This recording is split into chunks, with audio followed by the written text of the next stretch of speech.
I'm doing it. Let's do it. And we'll make sure we're live on YouTube. That stream's going. And we are good to go. Hello, everybody. Welcome to the second episode of Burtoni Motors and Friends. I have a new bunch of fun automotive and motorcycle enthusiasts for everyone to basically pick questions. If you have anything, throw it in the comments, and we can stop what we're doing in the middle of it and start talking about what you want us to talk about. As you guys know who I am, my name's Joey. I am a car and motorcycle aficionado, a transportation aficionado. I saw that on someone's Instagram bio the other day, and I'm like, I fucking love that. Transportation aficionado. I grew up in the car industry around Lamborghinis and Ferraris. My grandfather was a dealer for the longest time, and dad worked at a Mercedes dealer and all a bunch of fun stuff. And I grew up racing motorcycles, enduro, hair scrambles. And I currently work for now going on 8 years in automotive, specifically advertising, working for fun clients like FCA. Next. Should we just go around the circle? Yeah. All right, I'll go next. Brian Campbell, automotive and motorcycle journalist, write for websites like Forbes, Drive Tribe, Rob Report. I've been a Maxim, and was at Gear Patrol for a long stint. I guess I've been doing it for 6 or 7 years now, and I currently don't have any cars or motorcycles. Actually, I do have a motorcycle. It got stolen for 3 years, and I got it back. But it's not currently on the road because it needs new tires, and don't have any cars or motorcycle. Suspension. Was it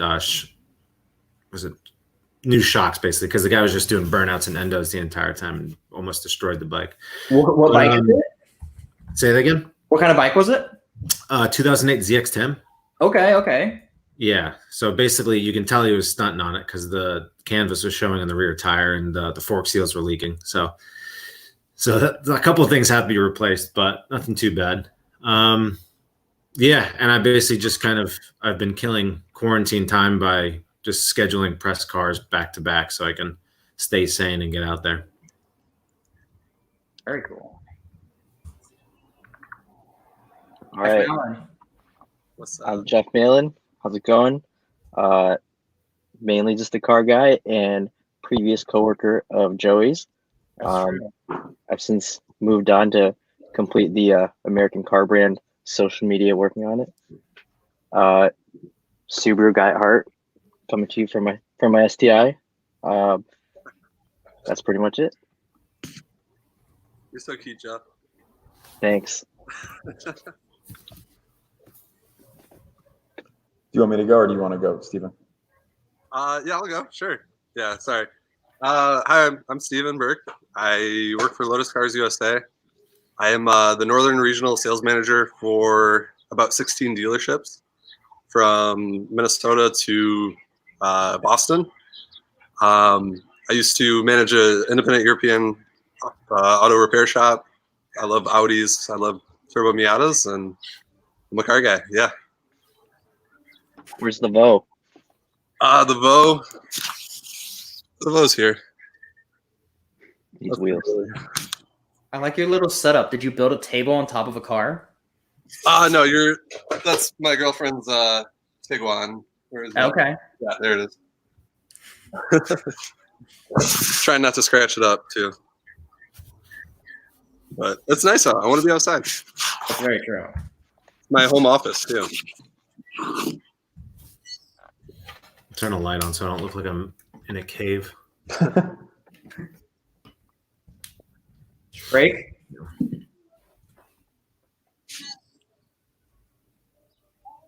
Brett Drake, your turn. I can't hear anybody. Is your volume on?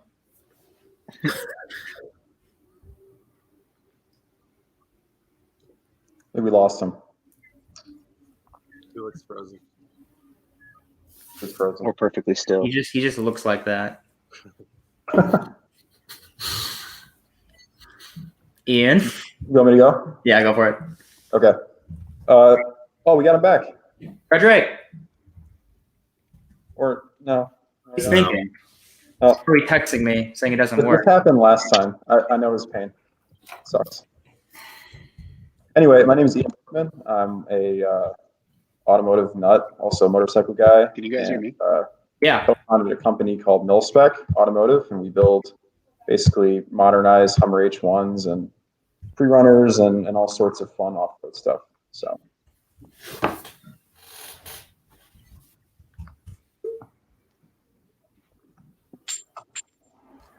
Come on, bro, Drake. I don't know if he can hear us. Give us a thumbs up if you can hear us. No. I guess that's a no.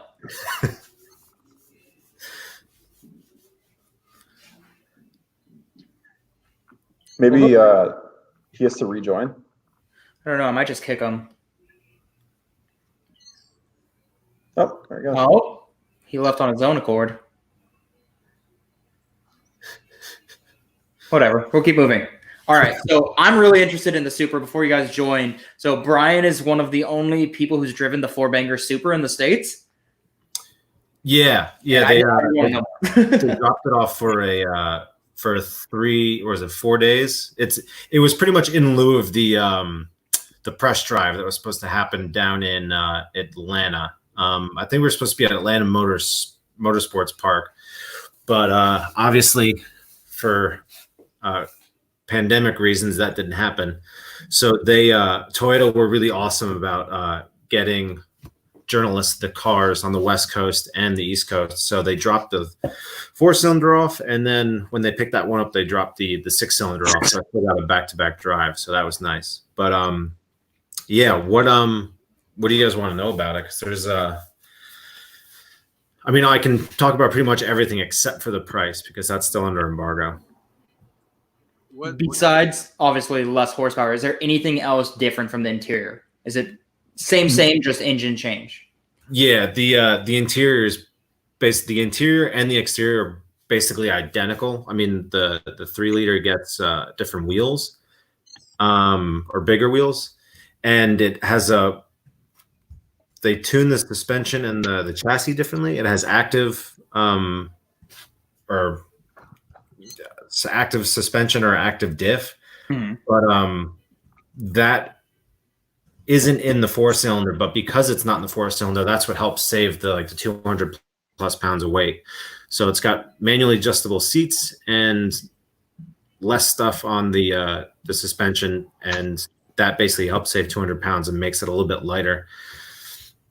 Is that enough to make up for the lack of horsepower? I mean, I thought it was pretty good. I thought it was really good in the back roads that I took it on, especially around the city. You really feel like you definitely notice the less weight over the front end because it's just a lot sharper in turn in. What kind of power does it make? Was it I gotta double check. It is 255. 255 That's good with and it. 295 pound-feet of torque. And that torque comes in at 1,500 RPM. So it's you get a nice kick off the line despite being a lot, was it 100 something down on horsepower? So do you think with a bigger turbo, it could compete? I think with a bigger turbo, I mean, if you just flash the ECU, I'm sure you can get a handful of horsepower that way. But yeah, I think it's a solid car as is. I mean, it lands price wise and power wise in between the GT86 and the 3-liter. I mean, in my opinion, I think the Super should have taken up that price bracket originally. I don't think it should have been the price that it was. It would have just under 50 in 2020, but that's my opinion. I mean, the direct comparison in 2020, if you look at the stats, it's almost stat for stat exactly the same as the 370Z, horsepower, weight, and it comes with the 370 comes with a manual. The only thing that the Super beats the 370Z on is 0 to 60, but that's what the turbo is giving a little bit more low end torque. But the 370Z is also $3,400 or $34,000, so it makes the Supra look a little bit silly when you put that $50,000 price tag on it. Yeah. Yeah, but like the 370Z's been on the market for like a decade. Yeah, I mean that's the thing is like it's been on the market for a decade, but I think that's what makes the Supra look even more silly is that they've taken this long to come out with a car that's marginally better than the 370Z, but it's also like $15,000 more. So it's kind of like Supra for the past decade too. Say that again. They've been trying to build this Supra for the past decade too. Yeah, exactly. If they came out with the Supra when they were supposed to, it wouldn't be any more of a conversation. But I think the next generation Z, which is supposed to be coming out soon, apparently, they really don't have to do much to the Z to make it better than the Supra. Like if they keep it under $40,000 and add turbos like they're expected to, it's going to be probably put out more horsepower, and it could stay the same weight, and it'll be a better car, and you'll save $15,000. So I don't know. Toyota might have shot themselves in the foot with the price tag a little bit. I think at first when it came out, I was kind of on the bandwagon of just like, I don't really know, like it's not like the old one, things like that. But then after seeing at SEMA like what people were doing with it in such a short amount of time, I was like, all right, I'm pretty sold on this. And now whenever I see them, I'm a big fan. Yeah, I definitely got a good response. I mean, around New York and like where I was driving it, like everyone knew. Like it definitely still has cult status. Like everyone was giving it a thumbs up. Like everyone knew what it was. But I mean, I don't know if I can get on board with the idea that Toyota just left so much off. And they're like, oh, well, let the customer customize it. It's kind of like going to a deli, paying full price for a sandwich, and then the guy behind the counter just giving you all the meat and bread and telling you to make the sandwich yourself. Like, did you use that in your review, like that sentence? No, I didn't. I like it.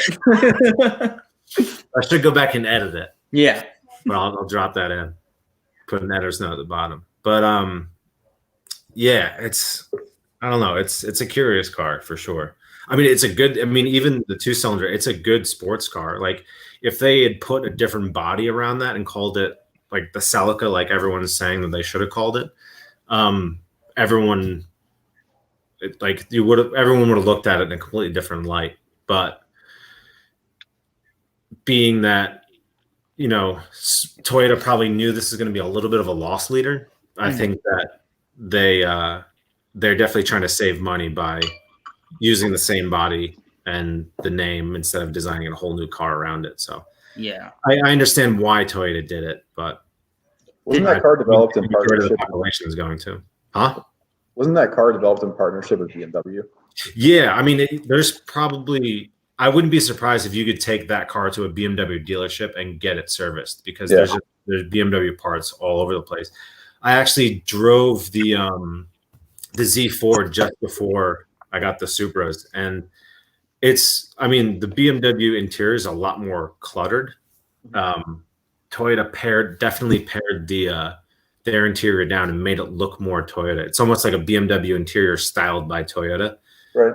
But I think the Z4 seems like it has a lot more theater. Like the exhaust is a lot more loud and energetic. It sounds more like the Supra should have, and then the Z4 should have had the 2021 Supra's exhaust. So there's a weird dynamic between the two cars, and I wonder how much of that was behind the scenes agreements between the two brands. Did Toyota talk about why they made such a big power boost in the 2021 Supra versus the 2020? Because I know like people are pissed.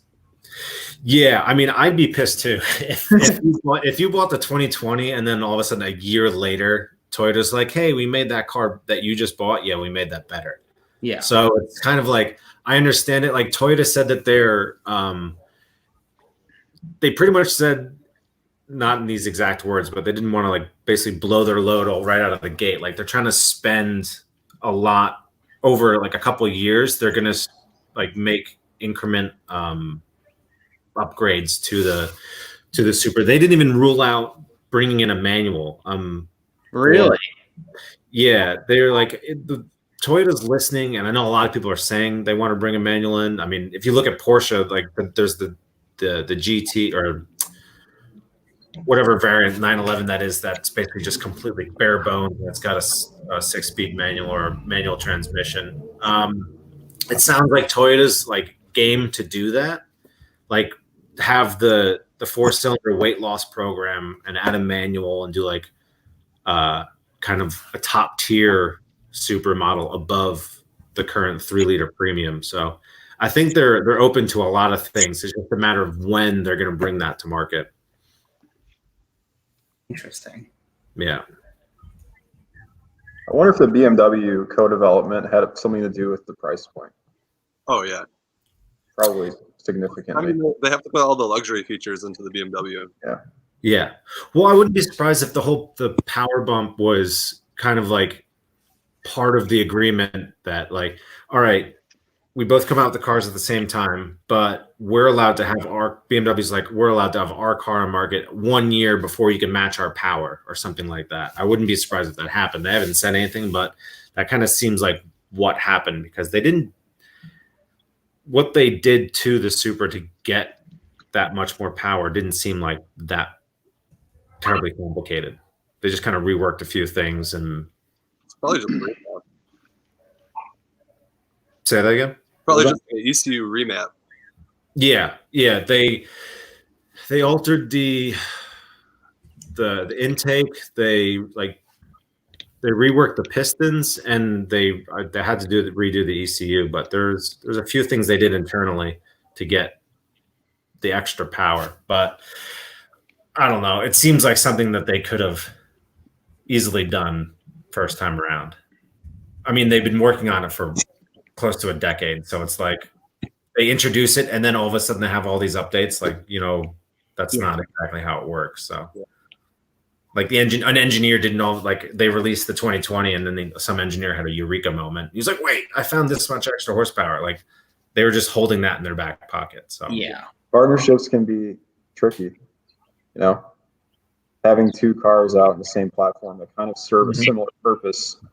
Really, like from a business case as well as like who knows what, like you said, what went on behind the scenes. I mean, that can really compromise the whole program.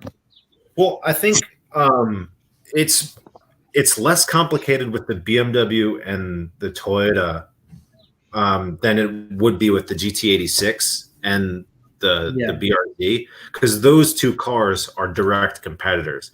Those 2 cars that you would cross shop. A BMW, someone looking to buy a BMW convertible probably is not looking at a Toyota Coupe. That's true. So, I mean, if you're looking at those price and as well as the price ranges, so I think it's a little less complicated, but I think BMW kind of didn't want a Toyota, relatively affordable sports car competing with one of their cars. So, well, like there are definitely a long list of stipulations in their contracts.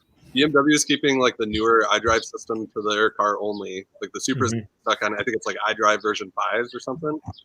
And then the BMW is going to have iDrive version 6. I don't know if the nomenclature is accurate there, but I do know that there's like some technological differences in terms of just software that they're doing. Yeah, it's I think it's the BMW has iDrive 7 and the Supra has 6, but it's semantics. Yeah, but it's weird how they're like showing the same hardware to a certain extent, but like changing up how it performs and what it does. Yeah, because it is tough when you compete with a car that it's basically all BMW parts with a Toyota badge on the hood, and it's got to come in a little bit cheaper. And there was some like talks about how they really didn't work that much together, and after like the initial phase of development, they kind of went their separate ways, like tuning the suspension and the chassis and everything like that. But I mean, in the end, you're still building a very similar, same layout car. And so when they do start differentiating it like that, it's interesting seeing what stays with which car.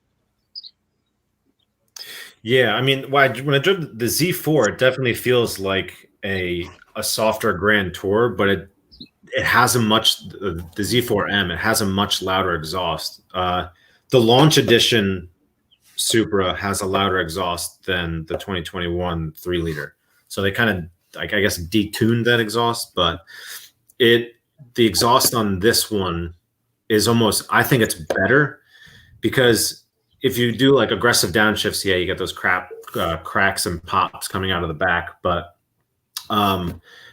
And the Z4 and the launch edition 2020 Supra, every time you get off throttle, it like grumbles and like pops and bangs. Like every time you get off throttle, you could be going around town at like 5 miles an hour and you're coming up to a stop sign, you get off throttle, there's a grumbles and pop. And it's like, you got to take it out of sport mode 90% of the time. And I think. No, that's the best thing about any car. Yeah. That's the best thing about my motorcycle. It pops into any gear and it scares people. It sounds like a fucking gun. Yeah, it got to be a point I got bored with. I think it was either the Supra or the Z4. I can't even remember now. But if you time getting off throttle and the downshift, you can get a super loud pop. Like it sounds like a gunshot. Like if you just time the two together. So it's like it was always fun trying to get that sequenced up. But when you're just starting up in the morning and you're trying to just like get out of town quietly, neither of those cars are good for that. You should hear Steven's S4 there. That thing Really loud. sounds like a gun. Yeah. It's got kind of the same thing. It'll shoot flames on demand. Really? In the daylight too. Yeah. The yacht is getting there, but the Audi already does it. That's amazing.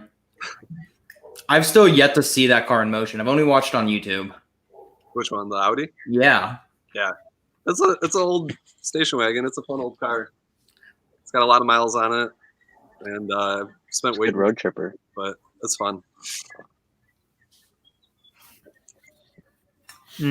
Sorry. Took a big bite. Ian, do you want to tell the story of what just happened at your office with the lady with the weird animal?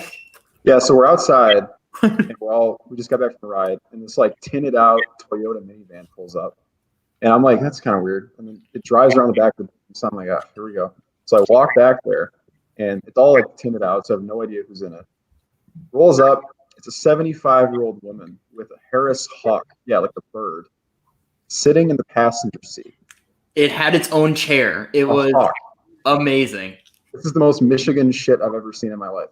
So she rolls down her window, and I'm like, excuse me, I don't even know where to begin. I'm like, hi, how can I help you? And she goes, oh, we hunt for starlings in your little forest area. I'm like, you do what? She goes, we hunt for starlings. I'm like, oh, so this is a thing that you do. You show up here when we're not here, and you let this hawk go in this little like forest patch next to the building. And she's like, oh yeah, they're an invasive species, so I have this hawk. And I'm like, I kind of felt like she was just trying to sell me on like the positive part of like having the hawk fly around and kill birds next to the building. Like, oh, don't worry, we're doing an environmental service. It's an invasive species. She's gonna start charging you for that. Yeah. Yeah. Yeah. That bill's going to hit your mailbox tomorrow. Oh yeah, I'll get invoiced for sure. That was interesting. I called a couple people and told them about that. It was a little weird. We didn't take a photo. We did nothing. We messed that up. Because we were all standing there. I mean, when do you see like a 75-year-old woman show up and she's like rolling deep with like this hawk? This hawk was like, yo, let me do my thing. I drove 25 minutes probably to get here and kill these starlings. It's pissed. So that was weird. It's really funny because I just came across a post on Instagram from Nature is Metal, and it was a video of two birds trying to get a starling out of their nest. And I learned today that starlings cause like millions of dollars in damage in the agricultural industry. So that's Well, we got ladies like her fighting the good fight with pet dogs. Oh yeah. She's doing the Lord's work. And then she pet it like a dog, and it was amazing. She was like full hands, and like you pet it. I did not. I was scared. I half expected when she rolled away, the hawk would just be like later bitches, and just like the gangster like meme, just like the sunglasses descend, and it was weird. It was really weird. I thought I just had low blood sugar or something. I didn't know what was going on. It was weird. Is there a vinyl of that Falcon on the rear window of that car? No, man. It looked like an FBI like the windshield wipers. Its wing. It just like waves to you. Oh, that's good. That was weird. That's weird. Thanks for letting me tell my little story there. Yeah. I really like that story. What was up with the dragsters that you guys had today? Yeah. So like we're not an essential business, so we had to furlough or lay off most of our crew.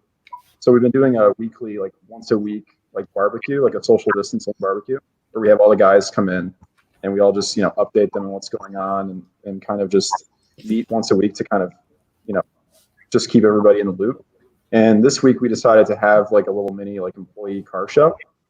And one of my mechanics, he has like a 7-second dragster as well as like a 68 Camaro, the fiberglass body. It's got like 700 horsepower or something. So we put on a little show in the corporate park front and laid some pretty long burnouts, which was a lot of fun. So I'm sure our neighbors are very happy with us because it sounded like I don't know, some episode of like, it was like literally an episode of Street Outlaws in front of the building. It was a little obnoxious, but it was fun. It was good. That looks sweet. It looked really cool. Yeah, it was fun. Okay. I'm just seeing that now. That's insane. Yeah. Yeah, it was fun. It's good. I sold some cars today. Yeah. Yeah. Sold Nice. a few Lotuses. What is the plural of Lotus? Lotus. Is that it? Yeah. Okay. I want it to be like Lodi. I feel like Lodi is where it's at. That's what I thought. Right, but there's a press release from like the 70s that addresses this exact concern. So we actually posted that I think a few weeks ago. It was kind of funny because it's like this old memo from the 70s that's like clearly a typewriter. So the There's question. nothing wrong with typewriters. Calm down. Don't throw that in there. No, it's just funny. Like it's clearly showing its age, and the company is 70 some odd years old, so that question's been long standing. But yeah, I sold what colors were they? Motorsports green, Okay. Devore GT with carbon pack, and then it went with what color was the other one? Oh, a Nightfall blue Devore GT, both manuals. Oh, that color's great. Yeah. So yeah, trying to sell some cars despite the situation going on right now, trying to get dealers stocked with vehicles, and they're selling cars too. It's awesome. So Actually, just I recently interviewed Phil Popham, the CEO of Lotus, over Skype. He's a funny guy. It was I don't know. I'm excited for what Lotus has in the pipeline for. Was it Mission 80? The 80-year plan? Yeah, it's it's a sports car company, but to be like the first dedicated sports car company dedicated to electric vehicles is going to be pretty wild. Yeah, we've got a handful of vehicles that are planned that are basically already funded in the pipeline. They're in various stages. There's a car that's pretty much roadworthy at this point. That's going to be getting kind of teased a bit this summer and into next year. Mm-hmm. That car is going to be really sweet, and it's going to come in at a great price point. It's going to have a lot of power. It's going to have some different engine options. But that'll be the first of many cars that are on their way, aside just from the Avaya, which I've gotten to get up close and personal with. But like that design language will carry down throughout the rest of the range, and we'll have some really cool cars if everything goes as planned. I feel like I can't imagine a Lotus without a manual transmission. Yeah. Is that always going to be a thing? Like, even if you guys go like full electric, will there be some sort of electric? There's some sort of transmission? Not really, like, Is that always going to be a thing? Like, even if you guys go like full electric, will there some sort of electric? Come on, Lauren. Transmission on YouTube. it's echoing. It's like fucking Detroit Scrambler. Always going to be a thing? Like, even if you guys go like full electric, will there some sort of electric? Come on, Lauren. Transmission on YouTube. It's him. I know it. We good? There we go. Are we fixed? You figure this out, bud? There's a lot of audio issues coming from that spot today. Yeah, it's weird. My bad. No, There you go. No, yeah, it's kind of pointless to do a manual transmission on an electric car. There are some companies that have done it, but like you've got instant torque at at 0 RPM. So what's the point of putting a manual in there? In all honesty, there are some purposes for it, but you don't need like a 6-speed manual trans in an electric car. But the first few cars should have both an ICE option and an electric option. Okay. which is It'll be like the door close button on the elevator. There will be a stick shift. It just won't do anything. It's just there to be self-soothing. I mean, believe me, I'm all about a stick shift. This car has been my daily for 6 years. Stick shift toy. I just got this automatic car and I don't know what to do with it. Like, it literally drives itself. It does, yeah. It scares me sometimes. I just got my first automatic car, and it's a very weird thing. Like, a couple times I've actually, like, early in the morning going out to the car, kicked out your foot. Yeah, have you done it? You put your left foot in, and you're like, oh shit. Just get the footrest, and you're like, oh damn it. I scared the crap out of my girlfriend because we were on the freeway and I went to like disengage cruise control, and I'm so used to just like disengaging the clutch. Yeah. And instead, I caught the brake pedal with my left foot. Yeah. And the car just went like that, and she freaked out. She was like, "What?" And I'm like, "I'm in the wrong car. My bad." I just get so bored. Like when I had my GLI, I was just like, "This sucks." Like I mean, I will say, I was convinced on the DSG. Those are pretty cool. I'm a big fan. That's as good as a kid in an auto. Yeah. Yeah, but overall, since I don't really drive a whole lot, I just prefer. So is that GLI your mom's or your fiance's? Like, I haven't heard of many men. Hey, it's gone. It's old. Hey, save the shit talking for the guy that's got the Miata. He's coming back. I don't know where he went, but wait, he's trying. Also, there's a few people on this chat. I like the GLI. It's a great car. I've driven it. I like it too. It looks good. I just like giving shit to people. No, they're nice cars.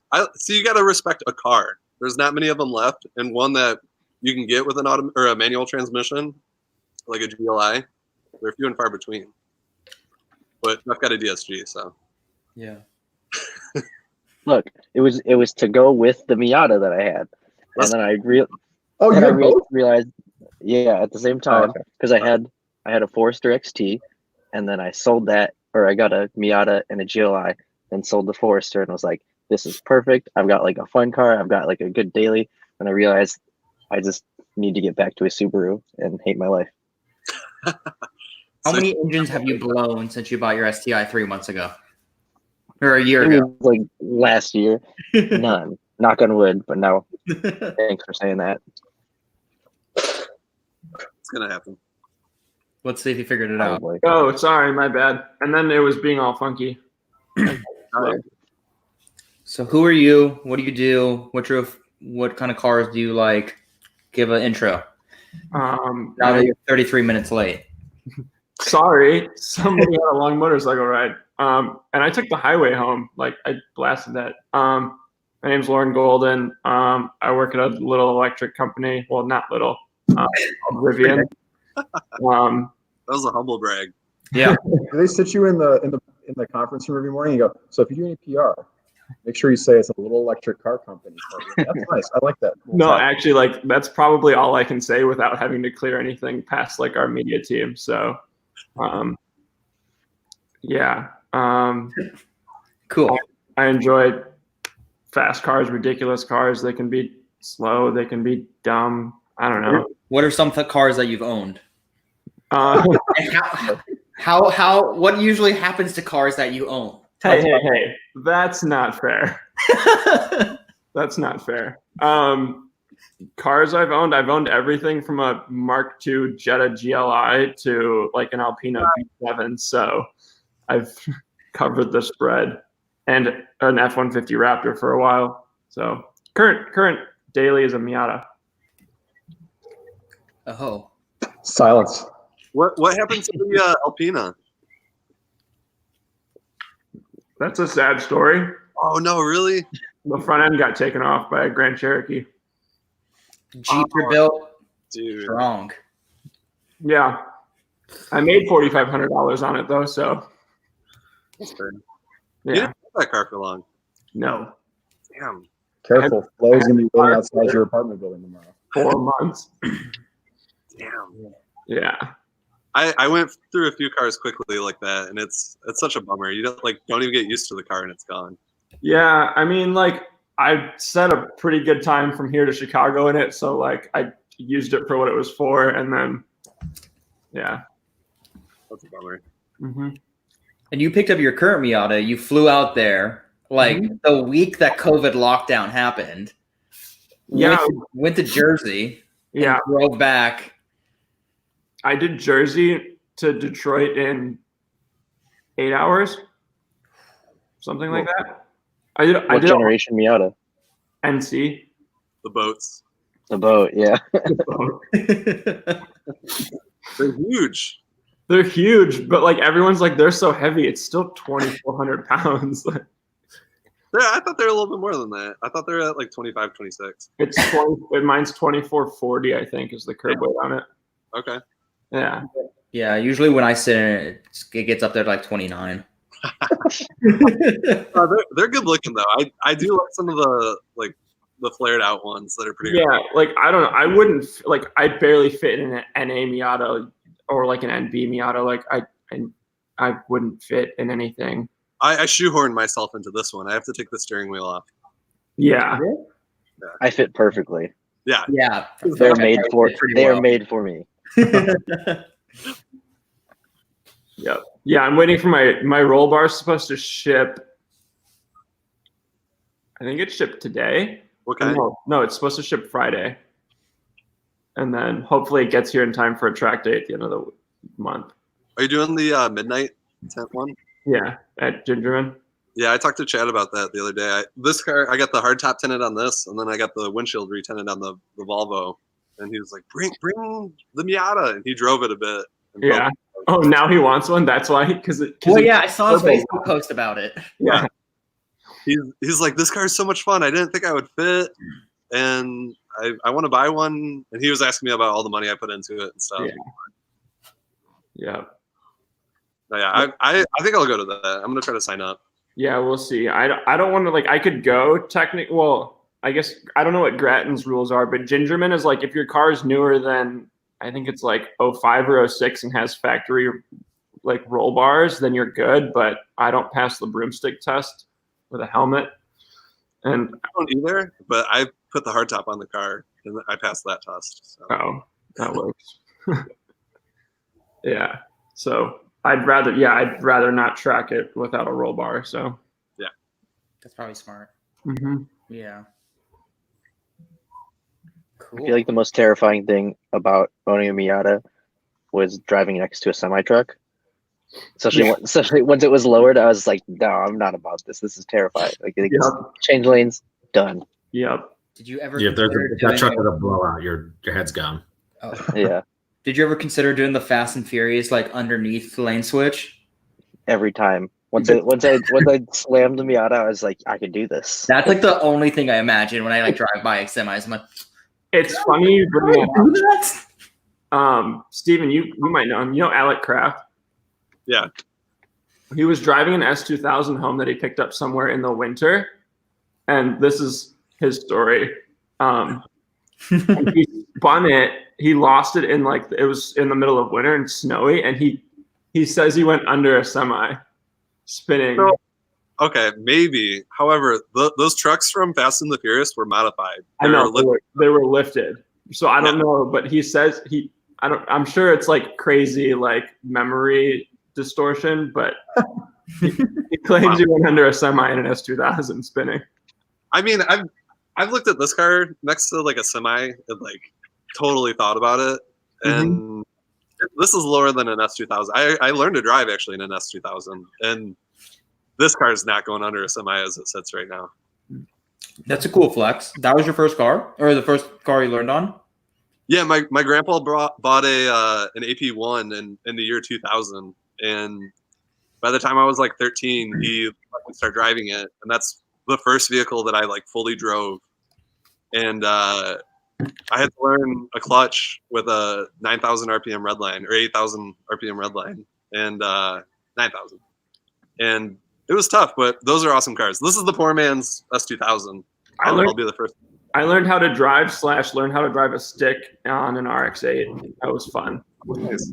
With a rotary, my dad's like, rev it up, let the clutch out. I was like, cause I knew like the basics, like the principles, you know?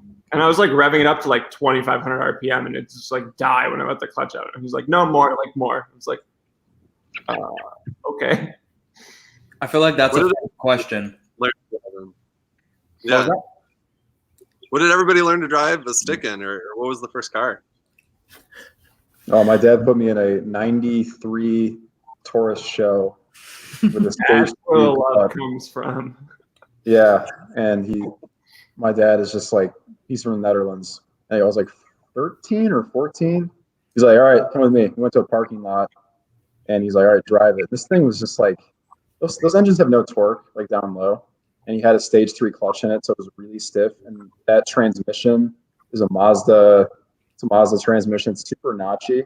So it was probably, it was not pretty for the first 5 or 6 tries, but definitely learned on. It was a pretty difficult car to drive, a manual in, and that was the first car that drove.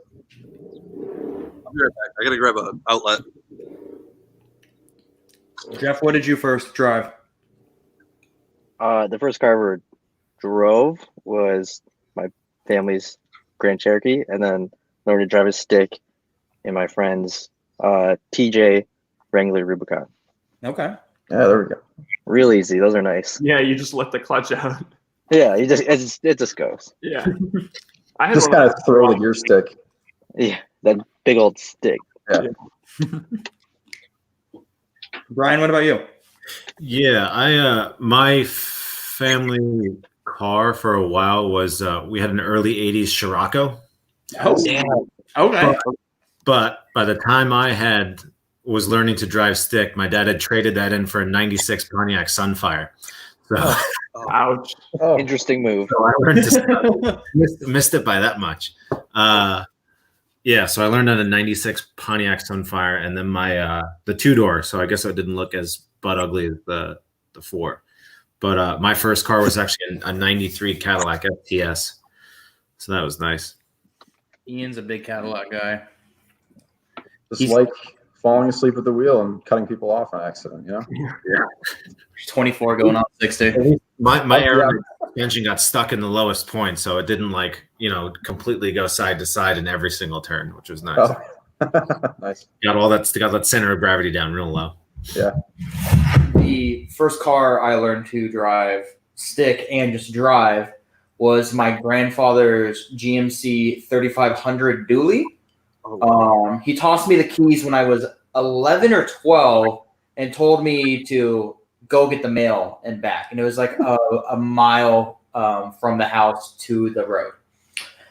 I remember sitting there trying to back up. So it was like parked at a slope, trying to back that thing up for probably an hour, crying.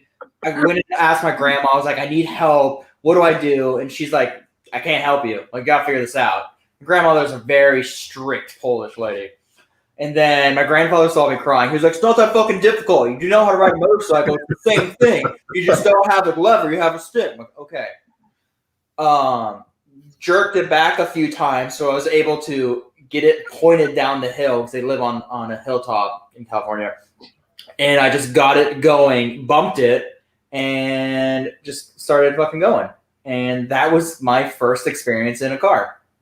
I will say that definitely makes sense what you're saying about between a motorcycle and a car, because I was like the opposite.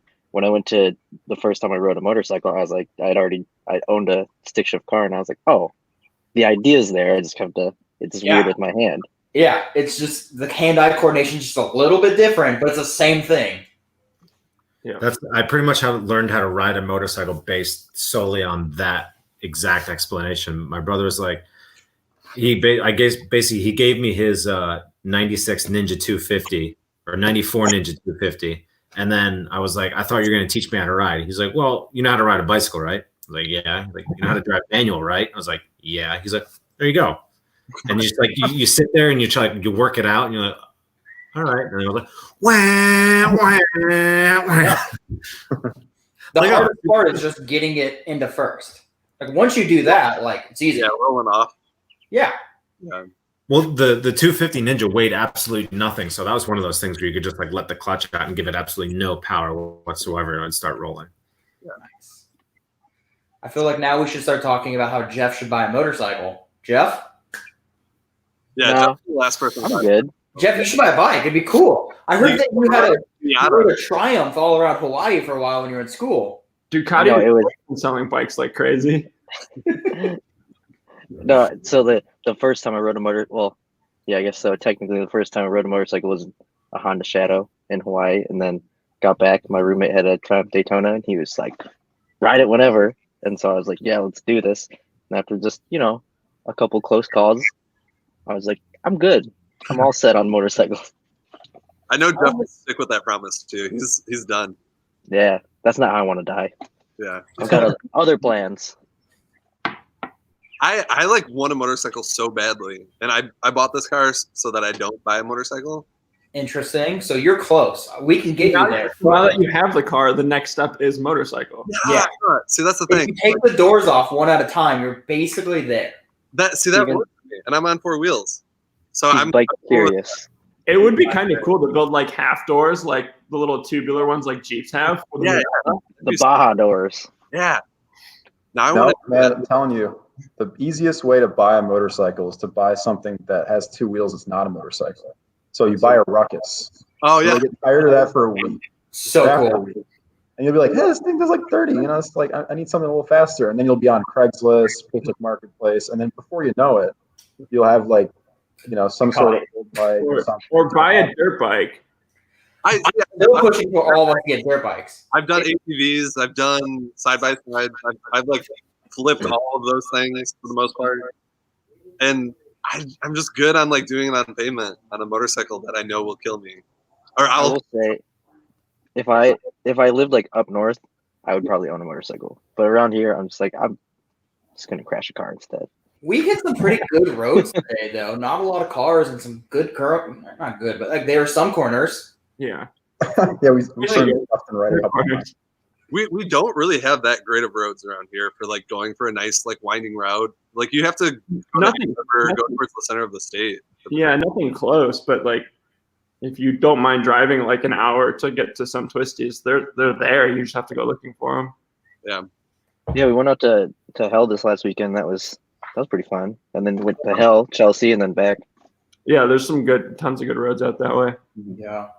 We did the same ride 2 weekends ago. Did like 180 miles on bikes throughout the day. And it was wonderful. I'll come drive with you guys in this thing and like provide music for you. Oh, that's cool. Bump and sound system, but I'm gonna stick off the 2 wheels. You're like the You can get the Miata on 2 wheels if you try hard enough. You're really earning it. Dude, Steven, we need to do a showdown with the Miata and the track Hummer before I sell it. That thing makes a ton of power. Like I'm in. Yes. That's hilarious. And it's like properly set up too. That I wish I still had the 1 Series too. Have you seen it since like it got the paddle shifters and everything in it? Last time I saw it was when we brought the Lotuses. Oh, you did see it there. That's right. Okay. Yeah. Wait, Yeah. I want to see if I can do this. I think I can share my screen. I want to show everyone the mil-spec race Hummer. I can just walk over there. Oh yeah, great. Right there. Yeah. So tell us about this race Hummer. Okay, so I started this with Adam. He's my best friend from high school, and we're both car guys and truck guys. And his daily driver is a GT350R. And I guess maybe there was some whiskey involved, but he was like, dude, we have this old Humvee, and Hummer H1s have really great like weight distribution. They have like a 50-50 weight balance, and they're sort of like mid-engined. So we had this thing. It was 800 horsepower, H1, and we decided like we're not going to do anything with it. So we lowered it 8 inches, did some custom suspension. Oh yeah, wait, that's the one we saw that there, right? I think so. Yeah, so it's got Willwood 6-piston brakes, like full lower cage, 850 horsepower, 1,500 foot-pounds of torque with a selectable transfer case. Have you guys weighed that thing? Yeah, it's actually like 5,600 pounds wet. So, sounds like a lot. That's so wild. Here's the inside of it. It's got. I like that it still weighs 5,600 pounds and it has absolutely no interior and cloth doors. Yeah, it's pretty tiny. Sparkle. Well, sparkle races. Not sure if you guys can see this in the connection. Okay? Your audio is kind of cutting. Okay. Those wheels are super interesting. What are they? Like, what are they brand wise, or what? Are they? Yeah, like what are they custom? Like, what are they? No, there's some like stupid like off-road. Ian's explaining, but Yeah, can't hear great job. It reminds me of like a bike chain. They're like chain links. yeah. But Ian said it was like the only 8-lug wheel they could find that fit like a Pirelli P0. What is the size of those? Did you say 24 or 26? Those are I think they're 20s. Okay. Yeah, they're 27. But 20s, 275, 40. I think his hand's covering up the mic. Are you covering up the mic with your hand? Hang on. Is that better? A little bit. Speak. No. Oh. Is that better? Yeah. Sorry about that. I'll like go sit down again so I don't be annoying. But yeah, that's the So sick though. That's like it's what it should not be at all. it's funny, man. I like it. It actually handles. I like cars that are things that they shouldn't be. That's a good way to put it. I don't know what that is. It's stupid. It's really dumb, but it should exist in my head. So That's why I like station wagons. what was that? That's why I like station wagons. They shouldn't be. Yeah. Station wagons make so much sense. They're so fucking practical. The amount of times that I'm on looking for E63 wagons is baffling in a day. That blue one you sent me the other day. Oh my god, there's a China blue E63S wagon in Ohio right now for 120. Yeah. That's too much money for a wagon. I'll tell you a story. 600 plus horsepower and it's China blue. That paint job's 12 grand. Have you seen what those do with like a set of downpipes and a tune? Yeah. So when are you picking it up? Yeah. I have to win the lottery. Yeah. Wasn't there a Michigan lottery that just hit today or yesterday? It was like 250 million. I don't know. It was something insane. I'd buy a wagon with that money. Would you? Oh yeah. I feel like that like leads into this question. Let's just do it. If money was no option, like what cars would you buy? Oh, How many cars? What are we limited to? Because I have way too many. There's a lot of confusion and frustration with that question. Yeah. like 1 car, 2 cars, 3 cars, 5 cars, 10 cars. All right, so 2 motorcycles quantity. equals 1 car, 4 cars. What? I don't understand. Because you can buy 2 motorcycles instead of 1 car. So like up to 8 motorcycles, Yeah. Yes. 4 Four cars. cars. Yes. Steven, Like 2013 Subaru STI. shut the fuck up. Okay. As All you said, 56 Ford F100, red, step side, white rim tires. Done. Probably a daily E63S wagon. I would take that over the Audi in a second. China blue, of course. No, I'd probably do it in. So Mercedes has a special green that they use for the Masters, like a golf tournament. Yeah. You can get it by like very special ordering and approval from like the president of that golf of like the PGA or whatever it is. So I'd probably get it that. I think that'd be fucking sick. Is that the go with the green jacket? Yeah, that I'll never get. I do have a green velvet jacket though. I could probably wear You that. would have a green velvet jacket. You've seen it. Fuck you. It's cool. I don't think I have. No? No. Oh man, I love it. as you're sitting in front of a green velvet couch. Yeah. I like green. Velvet man. It's great. Yo, let's I solve it. forgot. Damn, that would Let's look solve good. it. We're wrapping the V2 green. No. Well, yeah, I'm thinking about that. Or purple.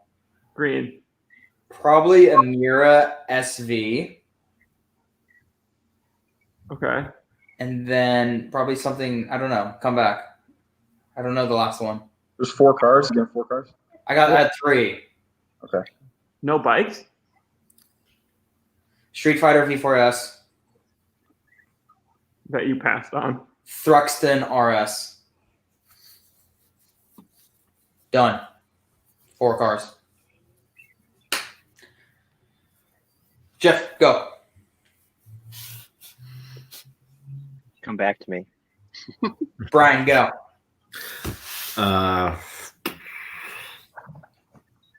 427 Cobra. Okay.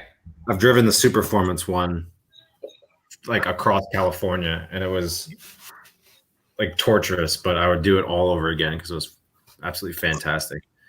I was lucky enough to drive. So like the world's fastest Cobra, the one with the Italian flag painted on it. Yeah. So Ted Tamara, the guy who owns it, used to be an apprentice of my grandfather's. So whenever I go to the Bay Area, he always has a bunch of fun cars that he's working on and just whatever. But that's pretty awesome. That car sounds fucking awesome. It's the only way to put it. It's so amazing. Yeah, there's the one that I drove had like basically side pipes. It was basically the closest I drove. Coincidentally, over the course of a weekend, I drove 427 miles in it, from like across LA to Palm Springs, back across LA, and then back to Palm Springs, and then back into LA. And it's the closest I've ever felt to riding a motorcycle that distance with no helmet on, because you're just like, the exhaust is probably like that wide around, and it's 3 feet away from your ear. And I'm 6'1", so my forehead was in the windshield, just getting pounded with road debris and wind. But I would definitely daily drive that car, just around town. I'd probably stay off the highways. Motorcycle.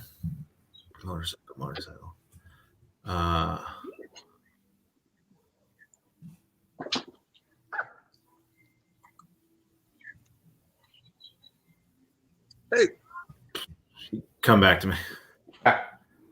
Pretty much all I'd have in my garage is the 427 Cobra. hold on one sec. I feel like my issue is I would buy a bunch of non-expensive cars, but put a ton of money into them. Yeah, Oh, that's a good point. Hey, thank you though. Because like I was thinking about like my list. Like I legitimately would buy an STI, but would just put an absurd amount of money into it. Same with like an S15, like Sylvia, and things like that. I'm still thinking, but they would all on that list. What's that? RX-7. Yeah, I feel like I fucked up by not including that on my list, but it's okay. Like, I won a lottery, I'll buy it anyway. Like one of the ones I sent you. The list changes daily. Yeah, always. Oh, thank you so much. Oh, what's going on with this conversation? I think a neighbor interaction or something. Oh yeah. Also like a Gen 5 Viper. Big fan. Really? Yeah. I don't know why. I think it's because one of my friends' dads has one, and it's just beautiful. Have you seen those ones that are putting down like 2,000 plus horsepower with sequential transes, and they're just dumb? Yeah. They're dumb in all the right ways. Has anyone put equal length exhausts on the Viper yet? The new one? Because I regularly look up the videos of that guy that puts the equal length exhaust on the V12 and V10 BMWs and Mercedes, and they just sound like F1 cars. And it's like, that's all I want to do now. And a piece of shit V12 and then put equal length exhaust headers on it and just have an F1 car. I'll be going 30 miles an hour, but it sounds like I'm banging off the rev limiter, like going down the straight Honda. It'd be great. Like Lauren and I were talking about this a few months ago. There was like a Mercedes S600 for sale for like $7,000. And I'm like, yo, just gonna buy that and put fucking $1,000 in pipes in it and have the best sounding car ever. I know.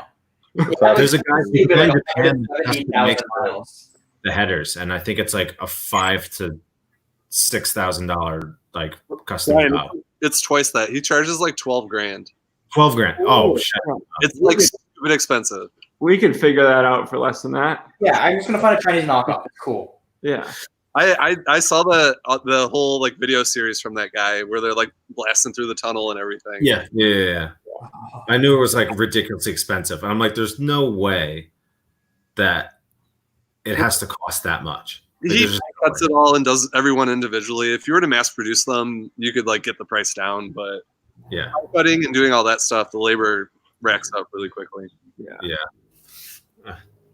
What I'm saying is like that. You tell me that isn't beautiful. Did you take that photo? I did, and that's what convinced me on it, because I was like, yeah, if Vipers are cool. But then after like spending time with it, I was like, this is really cool. Impossible to get into and out of without scratching it. Really? You should try to get in and out of like the first gen. After like driving it for a bit, you're guaranteed to either burn your leg on the exhaust right there, or your arm on the trans tunnel, because both would just get so hot. Oh yeah. Those cars try to kill you. That's a try to kill you car. And they don't have dead pedals. Like there's just like there's like in the footwell, it's just like gas, brake, clutch, and then like the sheet metal's right there. Yeah. Where do I put my foot? Weren't the first couple generations actually like super dangerous? Yeah, they didn't have any assists. Have airbags. Yeah. Who needs airbags? Seriously. Just whatever. So Jeff, were those your 3 cars? It's tough. Am I being practical at all in this or no? No. I said a station wagon, so maybe I fucked up. Because I'd want a truck for when those cars break down.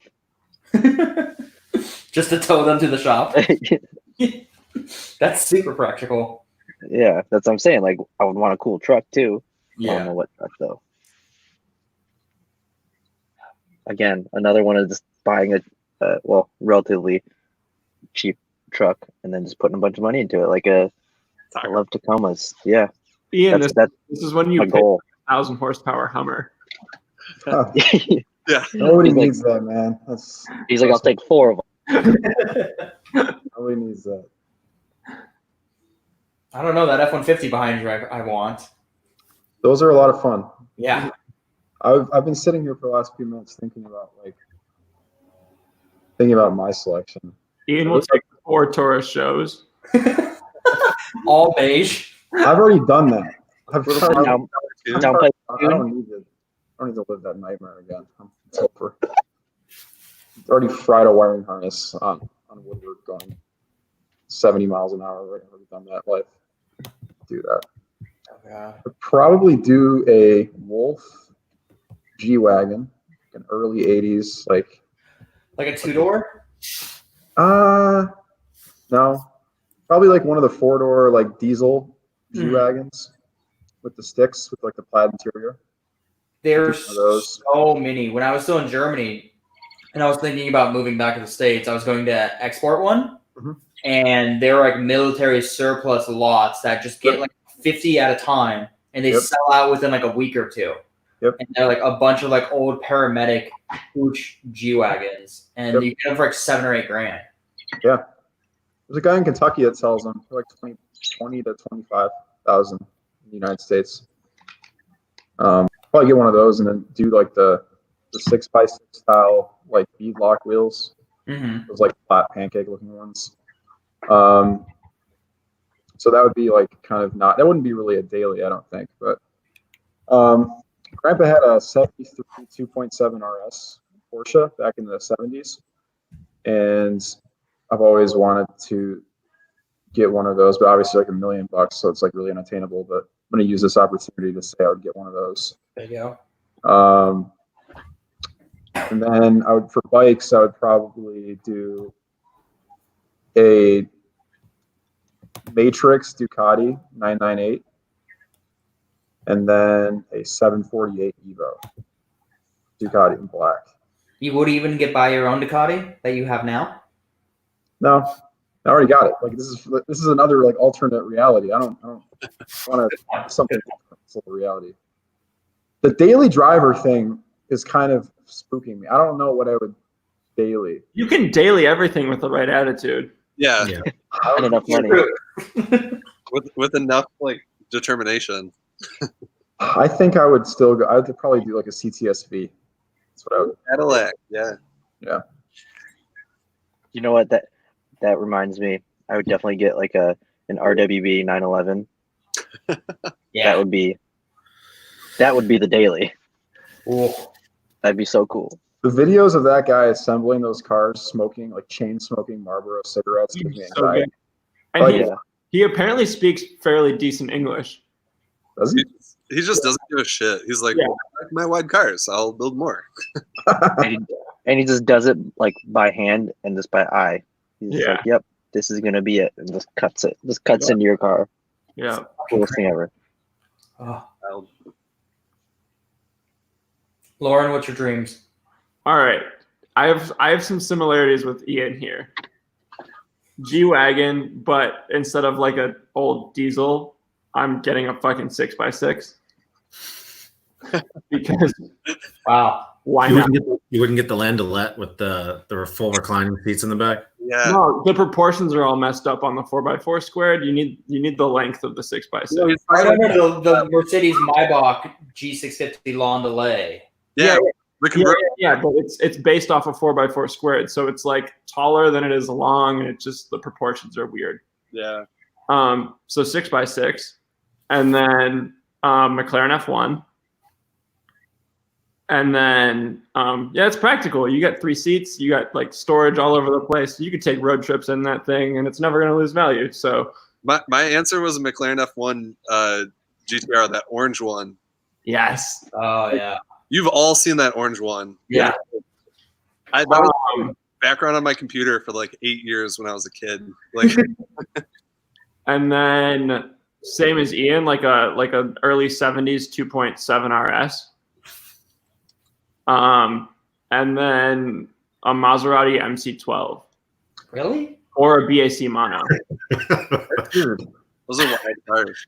You see, I'm ruined. I've dealt with like in these situations, I'm so I think about this. Like, you could have X amount of money and buy a car, whatever car you want. I'm like, I start thinking about like, what's the ownership like of those cars in my hypothetical weird alternate reality. I'm like, oh yeah, it's probably a headache. Like to own an F1 and like a 6x6 and an MC12. Like I'm thinking about like not driving the car, like the romantic side. I'm thinking about having to like start the thing all the time so it doesn't die and like the service intervals. Like, I'm just thinking about all.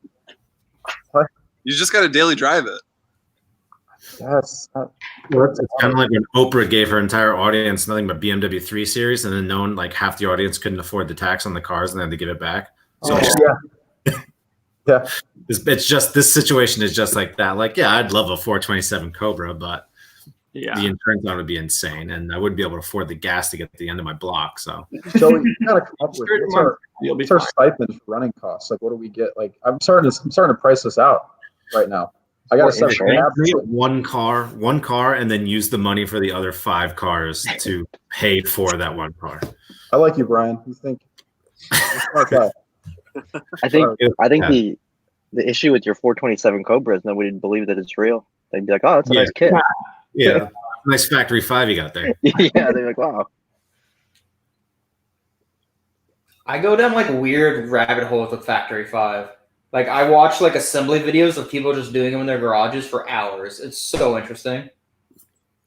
I drove the Superformance one. I also drove the GT40. Oh God, black one. Some guy up in upstate owned it, and he was like, I sat down in the driver's seat, and he sat down in the passenger just to like just to go up the road, just to like show me the ins and outs of the car. And he's like, "Wow, this is really weird." I'm like, "What?" He's like, "I've never sat in the passenger seat." I'm like, yeah. He's like, "You're the first person to drive this car besides me." And I'm like, "Oh, okay." And then like, because it has the door has part of basically has the roof to it. Mm-hmm. The car was built for him or built around him, and he's like 6 inches shorter than me. So there's about 4 times where I went to go close the door, and it just clipped me in the temple. Like I nearly killed myself like, before even starting it up. There's a lot of people that it was hilarious to drive. And I had to turn around on like a super narrow mountain road. I did like a 72-point turn. And by the time I got the other way, clapping his hands. It's like no visibility out the rear, but it's like your stereotypical 70s or 60s supercar, and it's just got an insane amount of horsepower. But that was so fun to drive. Nice. But I would go for the 427 Cobra regardless, because the door doesn't try to kill me every time I get in it. Everyone give their top cars. Steven? So yeah, the McLaren F1 GTR, that orange one specifically. Yeah. I can see the picture right now. That was my desktop background on my Dell Latitude C610 from like 2005. Dude, you're getting Dell. 2004, right? What else? And a Miata. Yes, this Miata. No. No, I would like a proper B5 RS4, like a legit one. That'd be really cool to have in the collection. I'm an Audi guy, like deep down, and I've had like I think five or six of them over the years, maybe 7. And like the new RS6 looks really cool for like a brand new car. That would be a nice like proper daily. That's 3 cars. I need like a truck or something big now. I feel like that has to like finalize it or flesh out the whole package. Maybe an 800 horsepower H1. That seems quite nice. I know a guy. Yeah. I heard there's you up. vehicle right now. I don't know. It's the last one's tough. I know I want like that first set of 3 cars for sure, but yeah, some sort of like proper G-Wag or truck to like haul all the junk around. You could ask this question every week, and we'd all have different answers. I want to change one of mine. No. Yeah, we can all go back and change one. Can I change one car? Yeah. Okay, I would do, instead of the CTSV, because I basically already have that kind of experience already, I would probably do like an AEV Prospector, which is one of those 2500. With like the crazy fender flares and like, you know what I'm talking about? Yeah. Yeah. Like I follow online has one. I'll do one of those. I think that would be. There was a guy in Detroit that lived in Corktown. That dude, I think that guy owns or is a co-owner of Slows. Oh, really? Yeah. He just street parks it like all the time. It's in front of Slows like, all the time. It's awesome. It's an awesome car. I'm adding my daily because I'm staring at my wallpaper now. It's so good. My daily would be a BMW 2002 TII, and then my truck option would be a Unimog for sure. Oh yeah, that's a nice combo. We saw a TII the other day riding. It was so good. Joe, were you with us on that ride? Yeah. Ian, were you there? No, my foot was still swollen. No, this was before that. Was it? Maybe. Yeah. I know Led was there. Yeah, that was it was red, like original TII, older gentleman and his wife, and then like they turned on to like Woodward from Lone Pine, and he just got on it, and it was so good. That's awesome.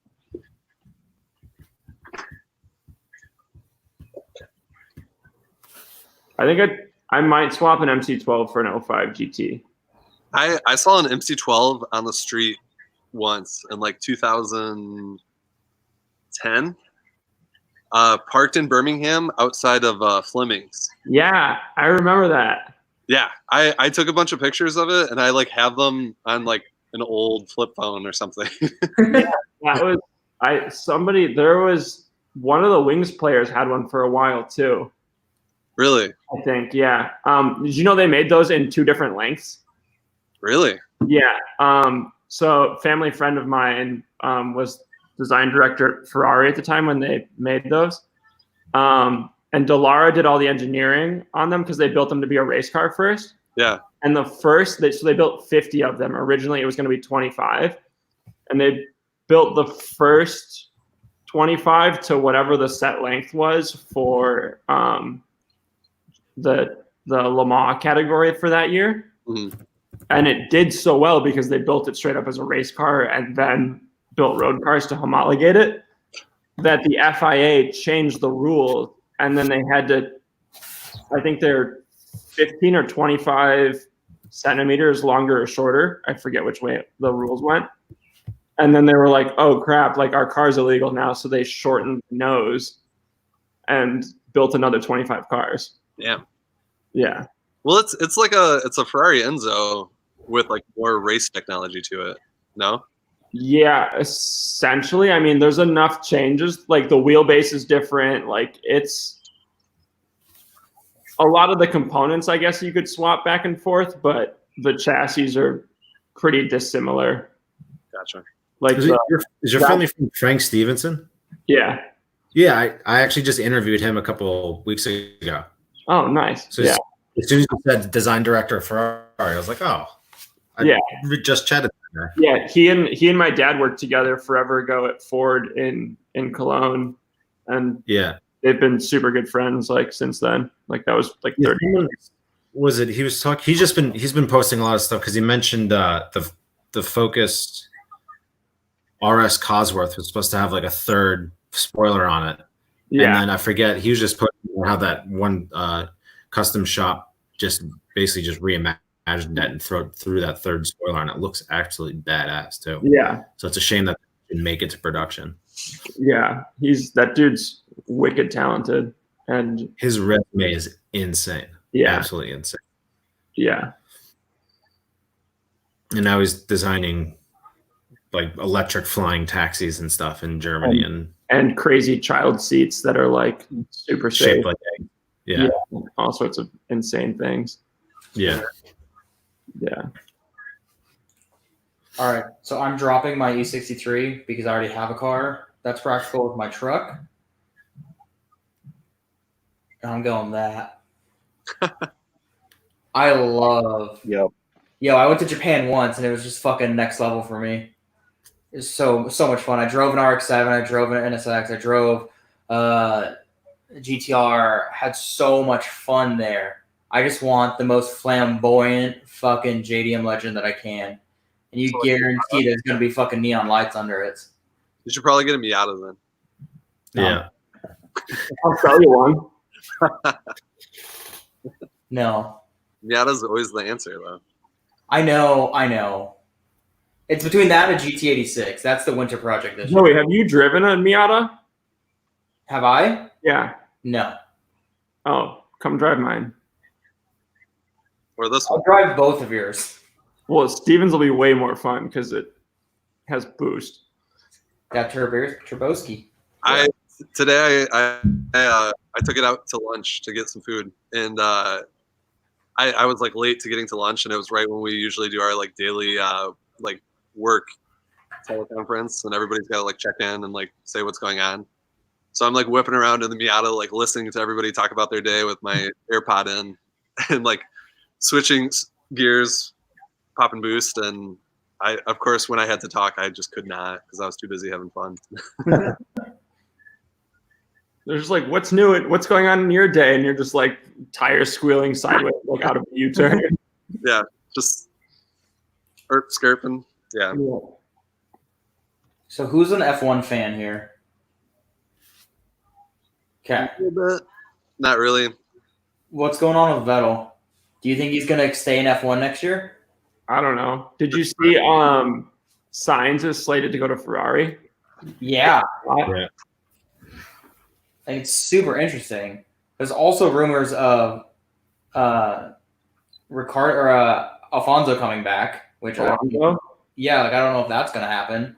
But I don't see Vettel going anywhere. He doesn't have any friends in Ferrari or in F1, let alone Ferrari. No one's going to want him. You're the second person who's told me that today, and I'm like, how is that possible? The dude seems so like nice and a good guy. He's burned bridges everywhere he goes. Alonso? Yeah. Like I was just talking to somebody else today. I was like, his Wikipedia page isn't even friendly to himself. Like, he was supposed to sign with Red Bull and he wanted a like #1 status and a 1-year deal. And they're like, no. And he's like, okay. And then he was supposed to sign with Braun because he wanted to go get with like Ross Braun. He was like, I want a 1-year deal. And they're like, no.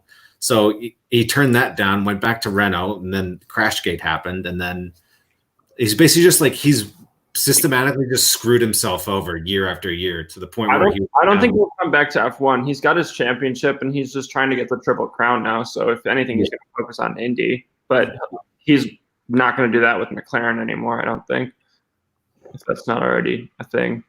Yeah, it'll be interesting to see where Vettel. It also wouldn't surprise me if Vettel was just done. You think so? He's still like he could still compete. But but he doesn't. Where did he go? The only place that he would want to go is Mercedes because no one else. Yeah, that's the only competitive car. And who's going to give Mercedes a run for their money? Ferrari. So if you're leaving Ferrari, I feel like Red Bull could give them a good run for the money. They were doing pretty good at the end of last season. Yeah, but Red Bull hasn't dropped any drivers, or at least announced it. That's true, but we don't know what's going on with their drivers. That's true. I guess if he announces that he's leaving, they could be like, well, who are we going to take? But like, if fucking take Max at Ferrari, and Max will be set there for a decade. Max just signed a 5-year deal, didn't he? But right, didn't he? Red Bull has Max and they have Albon, and they're both fantastic drivers. Yeah. You want to cut one of those for Vettel? I wouldn't make that call. That's a good point. His only real choices are McLaren.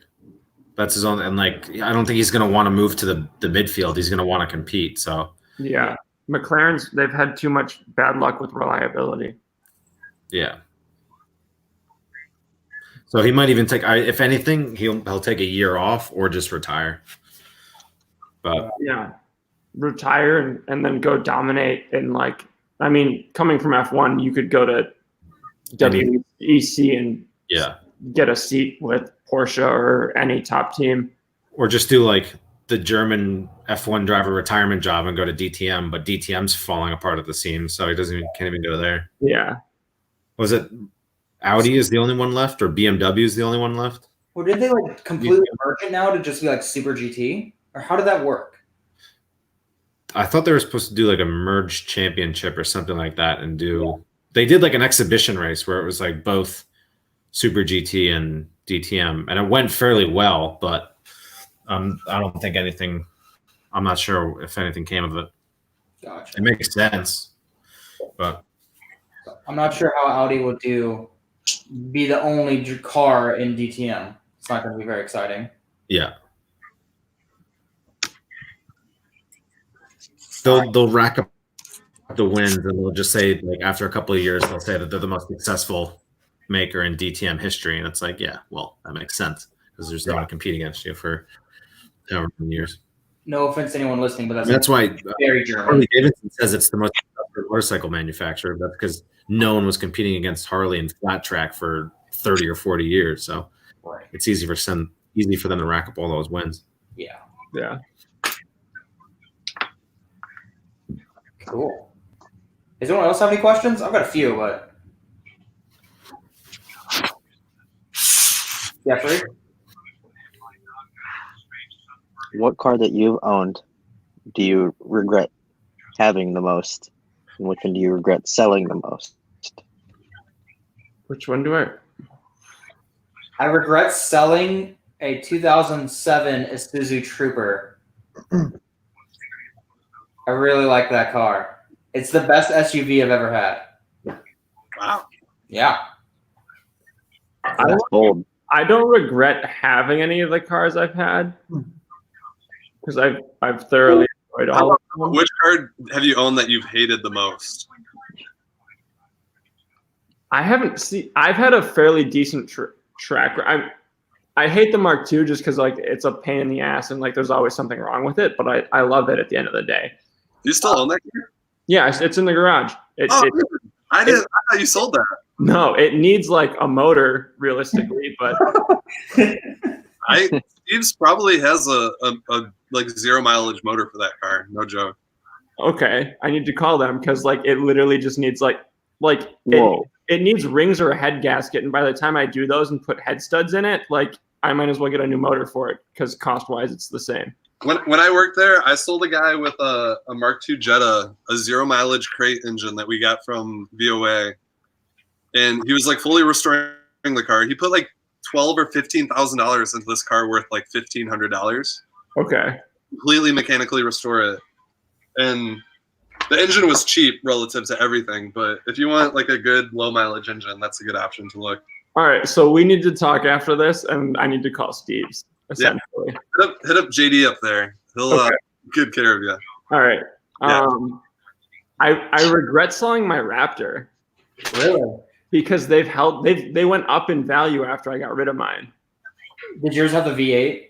So I had a 2011 short cab orange with the 6.2 and the graphics package, which is fairly hard to find.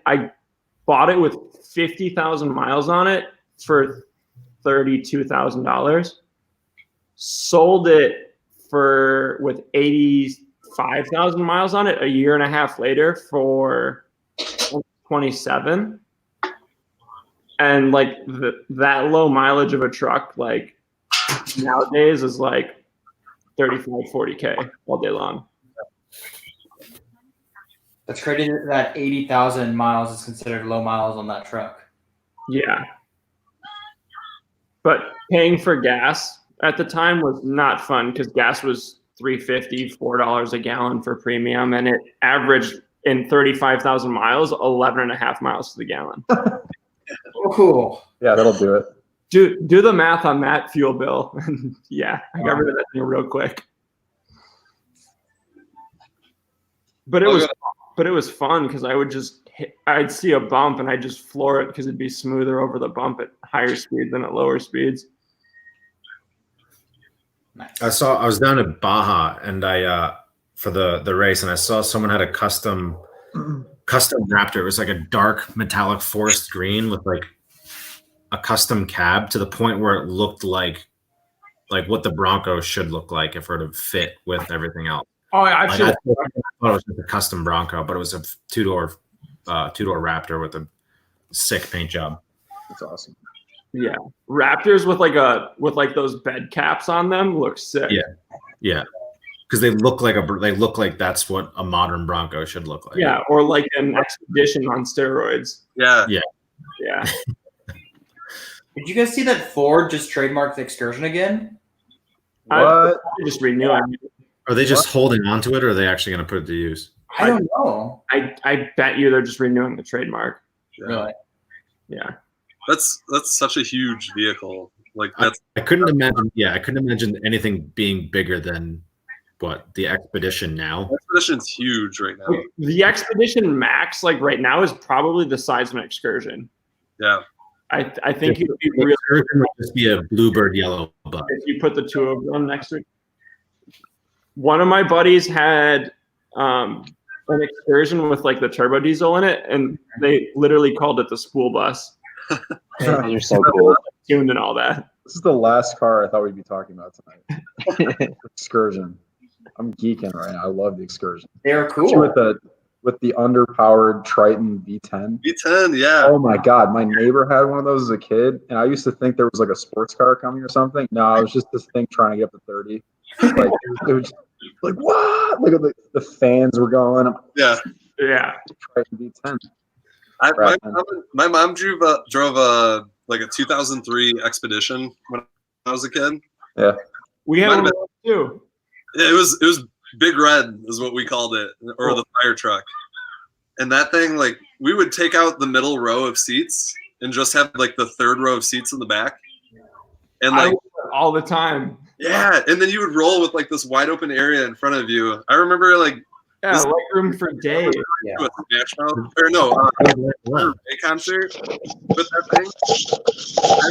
I vividly remember driving back. Like I was under 10. Like we went to Chicago to go to IKEA because like there wasn't an IKEA around here, and they had like the only decently cheap furniture that my parents liked.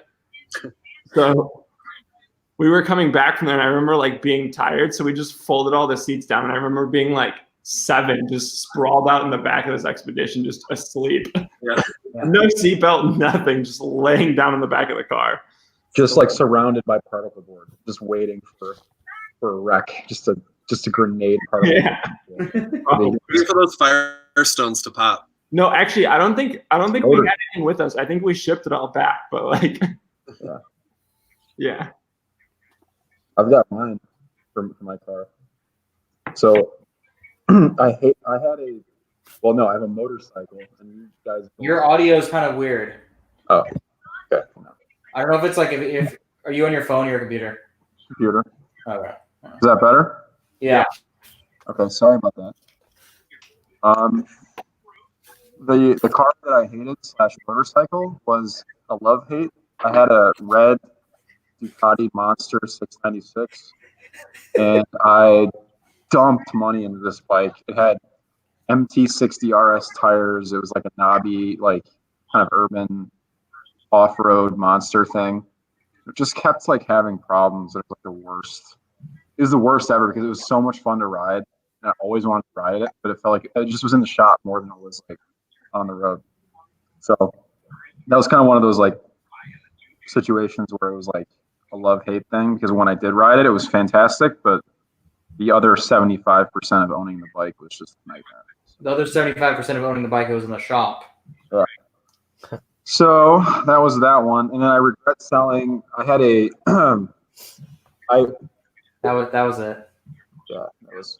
Do you not have one with knobby tires? No. I think that photo did have the MT60s on it. Oh yeah. If you hit the next button on that post, you can kind of see them, right? It looks great. It does. It looks good. It's cool. I might do it to my current monster eventually. I don't know. No. We'll see. And then I'm a big fan of Jonathan Ward at Icon.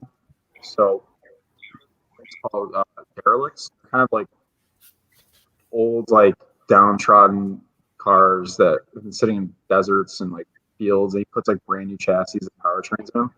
So I found a 65 F100 in Kansas sitting in a field, and bought the truck from like a 90-year-old guy, towed it back to a shop, and then we basically gutted like all of the original like the suspension, brakes, powertrain, and we modernized everything. So it had a 3D 3-stroker motor with like different brakes, different suspension, and it was just basically made like roadworthy, and like it had like, we welded up all the cab mounts, and like, but it had like this awesome like patina, like sun-baked patina. So we coated it, and I actually used that as my daily driver when I was down there for work.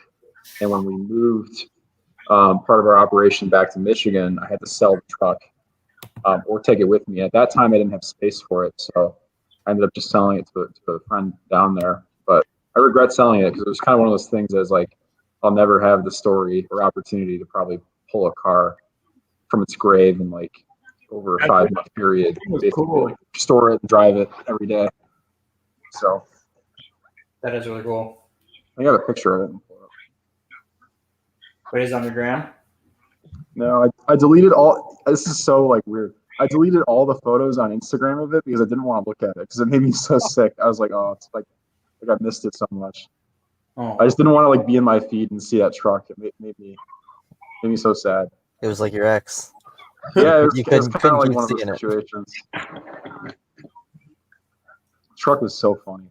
It had like probably 370 horsepower, and it was just like absurdly fast, but like looked terrible. So everybody was just like, they had no idea what to think. You gotta love a sleeper like that, though. Yeah. That reminds me of a little Raptor story. Whenever you're done. No, you go for it. I'm done. So when I, long story short, on my Raptor is I was working at Ford at the time, and they were like offering employee discounts on F-150s, and like this was right before I got hired direct, and they were like $110 a month for like an FX4 or whatever. Wow. And I was like, sick, like I'll just get one of those because like I had an offer coming, and like by the time I signed my like direct hire thing, that offer had gone away, and then like a regular F-150 was like $300 a month, and I was like, screw that, like if I'm actually gonna pay for a truck, I'm gonna go buy a Raptor. And so I literally like it was Tuesday, and I started looking for Raptors and was like talking to a couple of like my truck buddies that like had Raptors and like what to look for. Friday, I had a down payment on a truck and booked a flight the following week to go pick up a truck halfway across the country. So like I just nicknamed that truck, it was the Impulse Raptor, because literally I bought the thing in 72 hours essentially.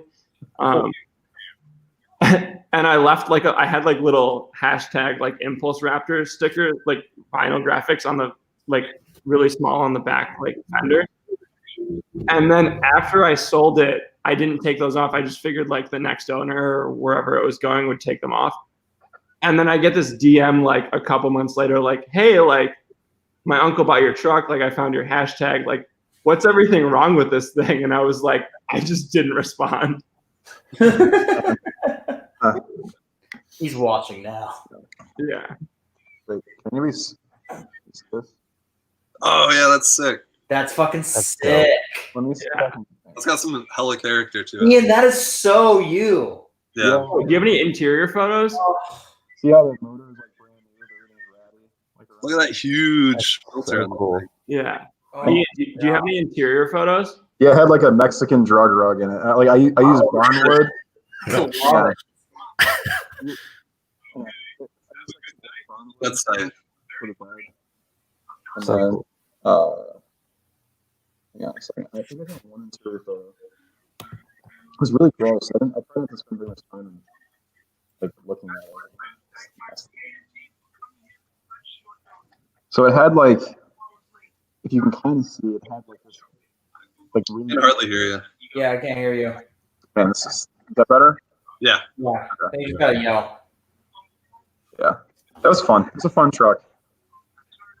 Is All Mexico sad now. Rug I'm gonna be mopey Ford? driving home. Probably would have died in that truck though. Like it, like I feel safer on my motorcycle in full gear than I did driving that truck. The gas tank was in the cab, so like it smelled like all the time, and no seatbelts, and the steering wheel was like as big as like a boat. So I'd be going like 60 on like a back road, and the car would pass, and it was just like so terrifying. I think that's part of the reason I sold it. I was like, yeah, if I had it in Michigan, I'd probably get smoked by somebody in like an Altima or something, and that would be the way I'd go. Yeah. It'd be really gross. So just decided to go with bikes instead, right? I think it's a pretty dope truck. Yeah. Yeah. Yep. Stephen, Brian, Jeff? I'll go quick. I had a biggest like car regret sell would be. This is like one of my favorite cars that I had, just like kind of temporarily. Jeff got to drive this car a little bit too. Was Mark IV GTI that I had. It was perfect. It had a really nice suspension setup on it. I paid like $2,000 for the car. I put about $1,000 into like fixing it, timing belt complete, some suspension work, fixed the seat, some interior stuff, put a radio in it. I sold it for $6,500. Wow. Yeah, I went to Europe on that money. There we go.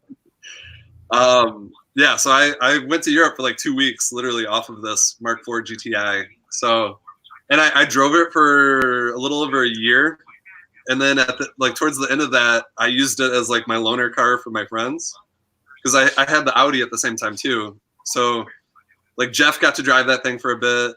Yeah, I washed it for him. It was so dirty. Times it got washed, and Mark IVs get a lot of hate because a lot of Mark IV Volkswagen kids just destroy them. But this one was still pretty nice. Had like 50,000 miles on it, but it was a nice car. It was super fuel efficient. It was just a nice overall good daily driver. But I'm looking for photos of it online. yeah, there's some out there. I really don't post a whole lot of pictures, but there are some of that car up there. Well, I might have one. photos of you in Europe, so I feel like it's before these. Yeah, there's some out there. It was just like a gray GTI. I mean, it wasn't that special, but it was a cool car. It was just it just drove really well. Yeah, and then like car I hated the most.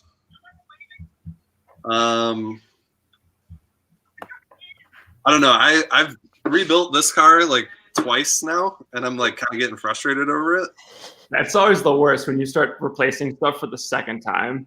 Yeah, like I was at that point, like on the 1 Series slightly here and there with certain parts, but yeah. Yeah. I bought this car with like 96,000 miles on it, and within a month I put bigger turbos on it. Like, it's just spent way too much money on it, and it's a fun car. I mean, it's like 400 wheel horsepower wagon, but at the same time, like, it's probably time I should sell this car. Here's a really bad photo of it. Way more than that at some point. Okay. No, it's always been like 400 wheel. Oh, my bad. No, yeah, go ahead and think it made like 600. I'm cool with that. I just know it's rowdy. Like it gets down. Rowdy, yeah, it's really loud. It barks probably harder than it bites. Oh, It's got more done to it than not done to it. Like it's got a TDI, like the transmission's built. It's got a TDI 6-gear from a European Passat. Highway fuel economy. Turbos, like it's got all kinds of stupid stuff. But then the Miata, I've paid like $2,000 for the car, and including buying the car, I've got like $7,000 into it total. This car, I've got like 3 or 4 times that into it. Yeah. And I feel really bad about that.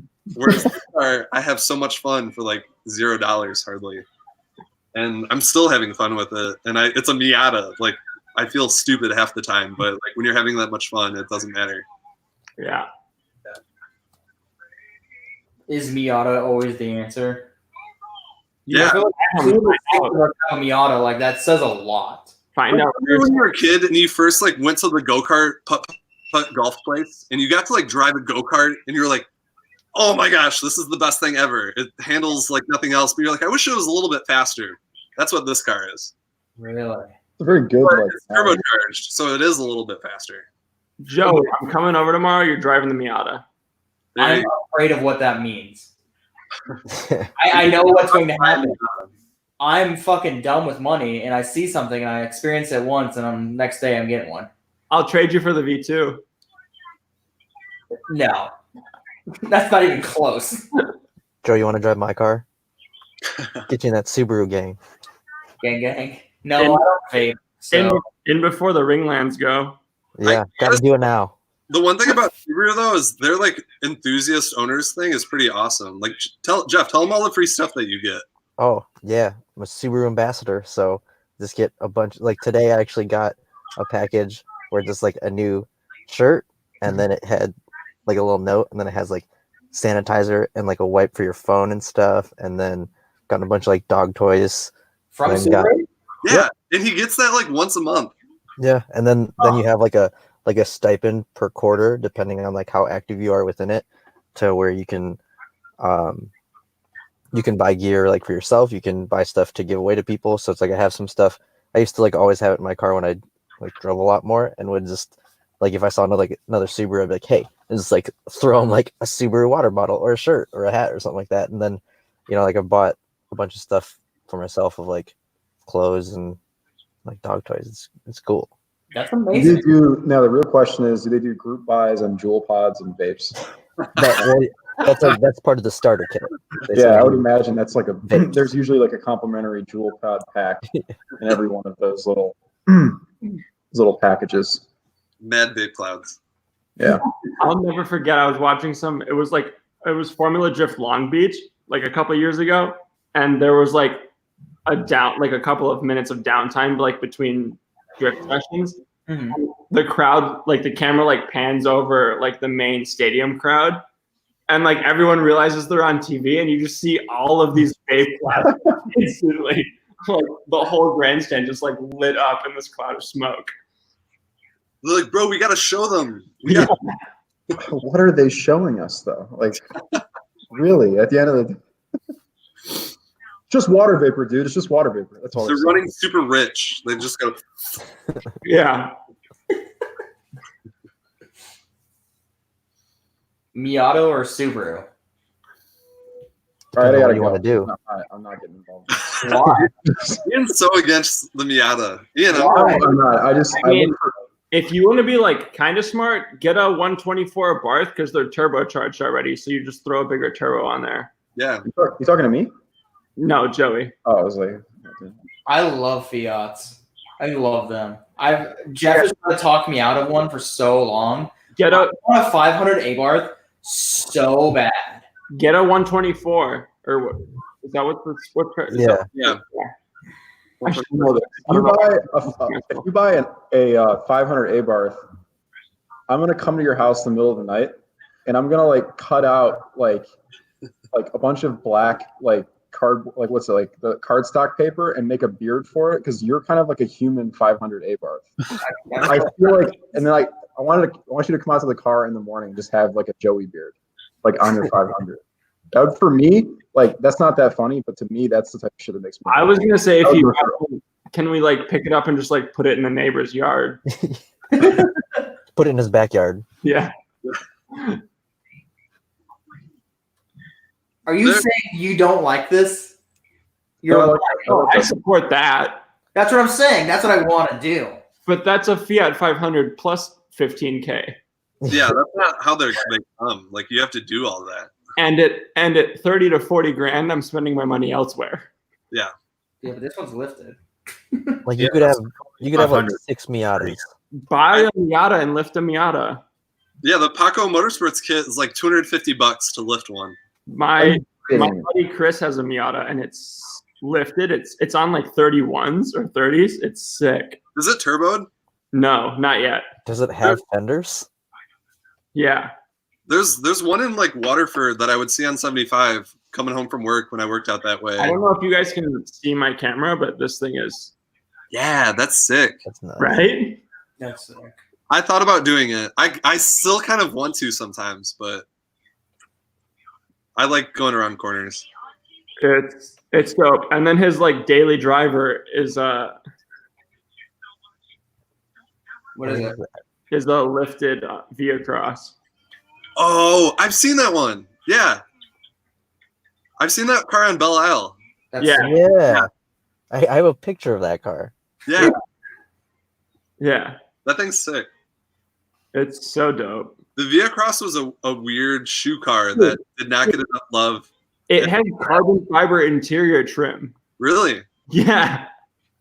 That's pretty sick. We were up at Snowdrift with it, and I got in and I was like, what the hell? Like, this is carbon interior trim?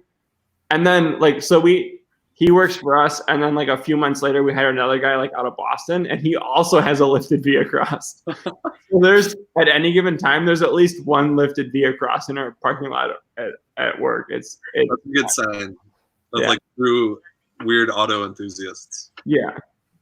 You gotta have weird shit. We cover like all the bases. Like we've got lifted Via Crosses, we've got GT3s, we've got R8. R8, yeah. Yeah, I have a weird like lifted Volvo wagon thing. Yes. I've always wanted to do. Like, so I had in college I was like an idiot and I bought this 91 Taurus show out of Arizona. I was like paid way too much money for it, had no miles on it. The gold one? Yeah, the gold one. And R.I.P. I sent it to Michigan, spent all my money like buying this car. So I realized I'm not going to be able to drive this in the winter. So I bought a 12 owner $1,000 Volvo XC70, a 98. Yo, that thing was awesome. And I threw some Blizzaks on it, and I would just like play like real life like demolition derby with this thing. Like it's actually pretty nice. Like car was okay, and it didn't really have that many issues, and it was actually surprisingly nice for $1,000. But after like a lot of like bleach and Lysol and like a few Turtle Wax afternoons, it looked like a $3,000 car. But in the winter, I lived in Detroit at the time. There was a few snowbanks. I would try to like this thing was better in the snow than like a Hummer. I have photos from that night. I would beach this thing. Like I would just drive it into the snowbanks just to try to get it to like. I don't know if I have photos from the Volvo, but like this was the Raptor that night we were out. Oh, dude, the Volvo was like kicking ass. I kind of miss that car. That's another car that like if I wanted to do something weird, kind of like the lifted Miata thing, I would buy like a 2004. And this was an R8 that may or may not be for sale right now. Oh, is that Trevor's? Dude, for an R8 that's pristinely driven. That thing That's a really nice R8. I've seen that car up close a few times. We did some work on that at Steve's. Considering it's well maintained. It's been through some shit. But that's a nice car. I mean, it cleans up well. Yeah, it's a little stone chipped, but it's also high mileage AF. But yeah, great car. Yeah. The R8 is a dream car of mine. need to get one someday. So I'm back and forth with that. Like I got super lucky. Trevor did like a fairly long business trip, and I was like, yo, like if you need anything done, like just toss me the keys. Like I know he wanted to get like the windows tinted and like needed some service stuff done. I was like while you're gone, like I'll just handle all that stuff. So like it's your car's just good for you when you get back. And he agreed. Nice. So I had the keys to that car for like a week, and it's like you get in it the first day, and it's like any like special car that's like not yours. You're like, what? Like you're kind of super sensitive, you know, like kind of freaked out. Not freaked out, but like cautious, you know. Yeah, you're sensitive. The second day you get comfortable with it, and you're like, okay, like this is kind of cool. Like, all right. And day 3, it was like, well, it feels like an Audi. That sounds kind of cool. Yeah, it's a glorified Audi TT. And yeah, exactly. So it was like day 3. I was like, okay, it's whatever. It's like, I literally said like, it's just an R8. Like, I caught myself like thinking that way, and then it was like, I like didn't drive it for like 2 or 3 days, and then I was like, oh, like it feels kind of special, right? But like it very quickly, if you drive it 24/7. Mm-hmm. It feels like just another car. That's okay. Yeah. So I want a daily drive one. Like if I get one, it's the everyday car. Yeah. It's an awesome everyday supercar. Like if you need a supercar that does RAP. The Volvo. Yo, Ian, the house across the street from my mom's house has a V70R for sale. Oh, dude, don't tell me this type of stuff late at night, you know? I'll let you know if it's a manual or not next time I go home. But yeah, it was like, this is cool. But then like very quickly you're like, and then we were at Gingerman last year out there for a track day. And he was like, do you want to take this thing out? And I was like, are you sure? And he was like, yeah. And the second you get that thing on track, oh my God, like awesome. Yeah. The ease that you can build up speed in that thing, like, and I was going from like my Built 1 series to that, and it was just like a whole nother level. Yeah. It was insane. Like it absolutely blew my mind. There's a lot of like NSX track guys that say that the V10 R8 is like the true replacement to the Acura NSX. And yeah. It's like I had a few customers at Steve's that like they got into an R8 from an NSX, and it was the original NSX or current NSX. Pardon me. Original NSX or new? Yeah. Okay. Like in terms of like the balance of the car, the road handling, the power delivery. Yeah, it's an everyday car that absolutely gets down. At Steve's we get to supercharged one, we turbocharged one, we put an engine in one. Yeah, you guys did a lot. We did everything with them, and like it all for me. It all started. I had a girlfriend in high school whose dad bought an R8 brand new in 2008. So like right when Iron Man came out, the R8 was like the hottest shit, and I made sure I was at their house the day he brought it home, and it was silver with the carbon fiber door blade, V8 speed, gated shifter, and he let me drive it on day 1. And I had no business driving this car. Like he should not have let me drive it at all. Isn't that how most of us end up behind the wheel of cars? Yeah. And we like go for a ride around the block, and like everybody's staring, like freaking out. And ever since then, I've been obsessed, and I've driven like I think probably 24. But the R8 is a very, very special car. I have a question, and then I have to leave because I'm still at work. What's the craziest car that somebody's letting you drive? That you were thinking that to yourself, like, what am I doing driving this car now? Late 60s front engine dragster. That'll do it. I'm just gonna win this conversation. Let me find a photo. Wait, I'll find something. This is gonna take me a second, so y'all can keep talking amongst yourselves. I'm sure Brian's got a couple. Yeah, I bet Brian's got some wild shit. I got to drive the. I somehow like swindled my way into driving the the Ferrari, the Modificata, the 355. Was it Steven? What the hell's his name? I should probably He like put a gated shifter in a 355, just basically like, and then he designed the interior. He like went to the store down the street from Maranello where they had all like the felt for the F40s, and he just went in there and asked for some, and they just assumed he was restoring an F40. So they're like, yeah, sure. And they gave him a whole roll of it. So he was like, I'm now going to put this in all of my cars. So he's now a gated shifter in I think a 360 or a 430 now. But I got to drive that upstate to Monticello Motor Club and got to drive it around the track, like on a damp track too. But it felt like a mid-engine Miata. Like it was like an overpowered mid-engine Miata. It was absolutely awesome. And I was like, I have no business driving this car, but I was like one of the first people to drive it. That's nuts. I suppose I should say defined drive, as in like I took this down a quarter mile.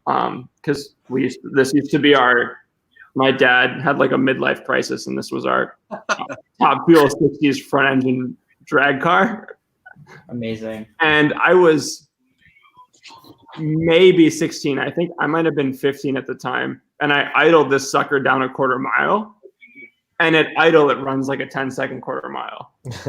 That's nuts. It was hands down. Like now I'm like not afraid to get in anything, because like you sit in it, and so like you're sitting in it with like your feet basically on the same like plane as your hips. Like they're just straight out in front of you. Mm-hmm. And the clutch pan is between your feet. The drive, like there's like the drive shaft is like probably this long, and then the diff is in front of your family bits. That's awesome. And then the having like a metal ball sack. That's fantastic. The axles go under your legs out to the tires, so you're sitting behind the rear axle. And like if the clutch goes, your feet are gone. If the diff goes, everything else is gone. And like you let the clutch out, and it just does like a 10-second quarter mile. And it's and the blower is like here, so you can only see like straight out in front of you and up. So you have like no real relation of like what is left and right of you, except for like if you turn your head. Yeah. So I'm not scared to like get it. That said, yeah, I'll get in anything now and just be like, okay, this is fine. Like, I'm probably not going to die.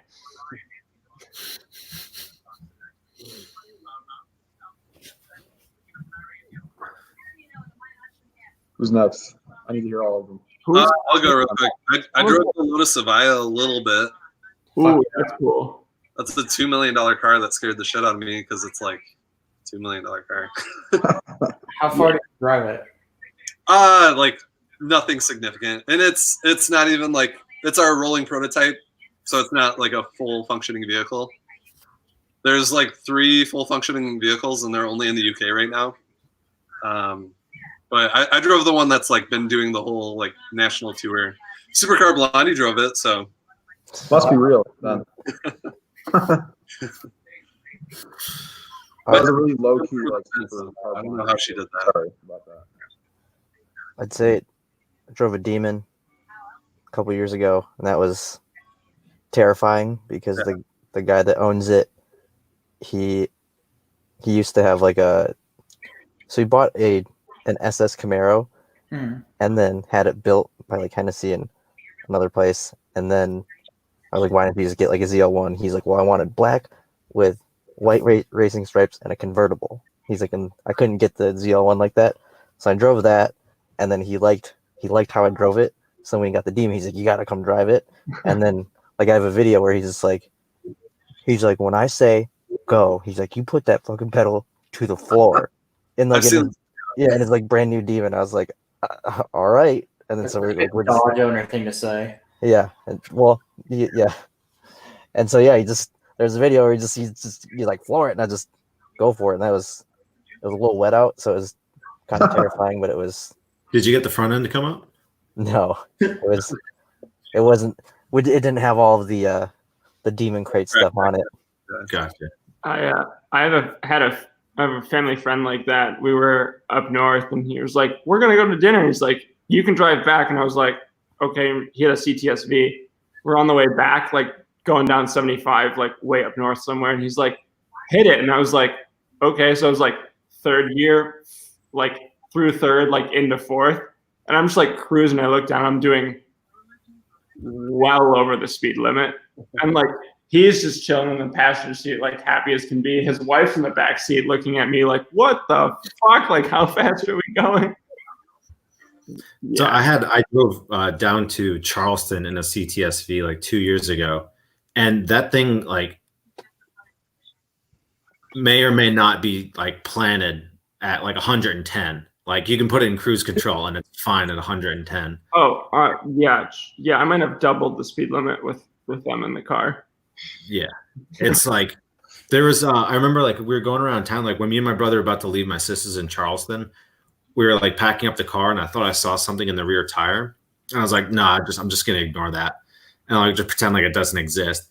And then my brother goes to put something in the car, and he comes back. He's like, "Yeah, we got something in the tire." And I was like, "God damn it!" I go to look at it, and it's a nail.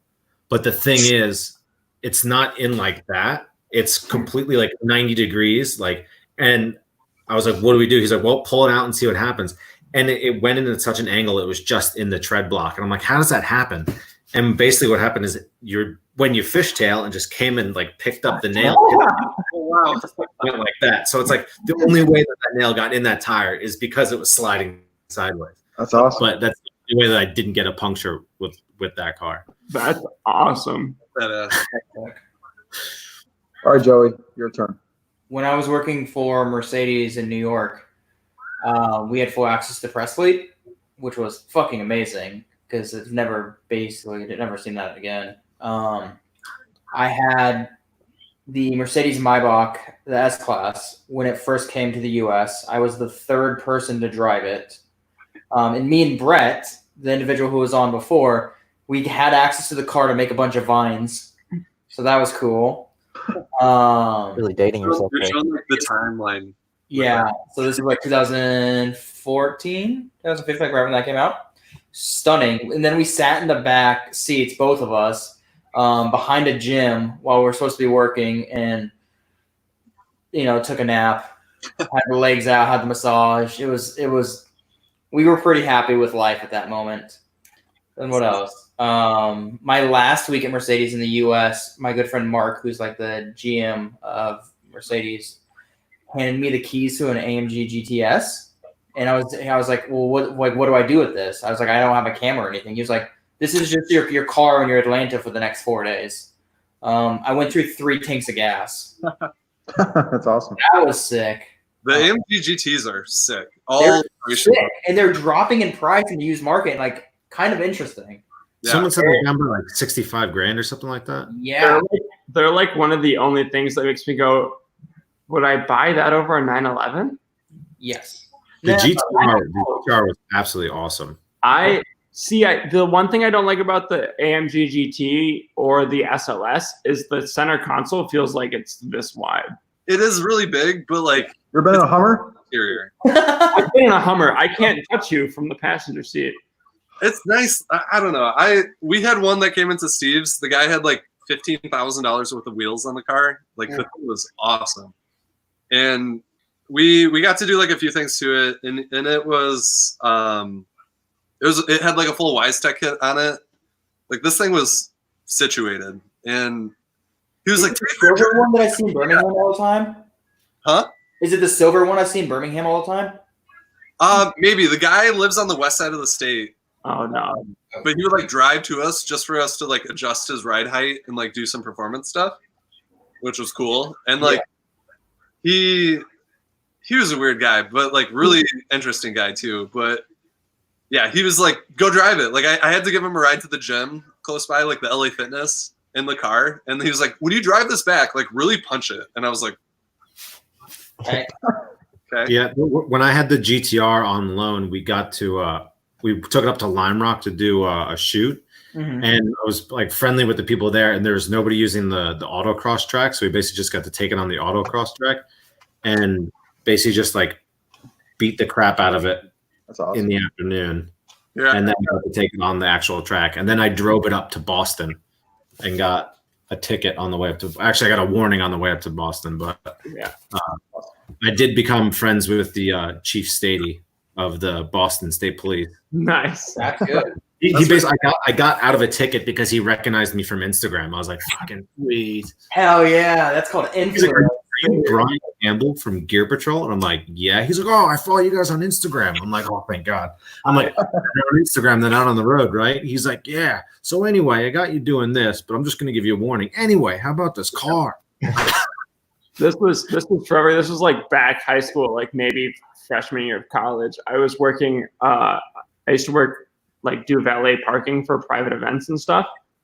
And I was working this bat mitzvah in West Bloomfield, and some guy comes stumbling out, and he's like, "Hey," he's like, "Here's my valet ticket." And I was like, "Sir, you can't drive." He's like, "No." He's like, "I don't want to go anywhere." He's like, "Just go buy me. I'm out of cigarettes. Go get me some cigarettes." And I was like, "All right."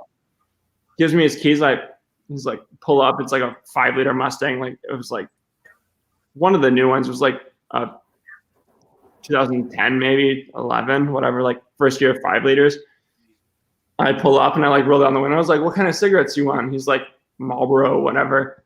And then like as I'm like slowly like driving away, he's like, "Have fun. It's a lease." So I just like dropped the clutch out of the parking lot and just like sideways. And there were 2 roundabouts on the way to like the nearest gas station / liquor store to get cigarettes. So much fun. And I brought that car back. Like those rear tires were shot. But he told me to have fun. So like that's on him. All right, I gotta head out. We are out. Okay. Bye. Bye, everyone. Thank you so much. This was a lot of fun. See ya. Hopefully, we'll see you guys soon next week if you're available. Yeah. Yep. Bye. Cheers. See ya.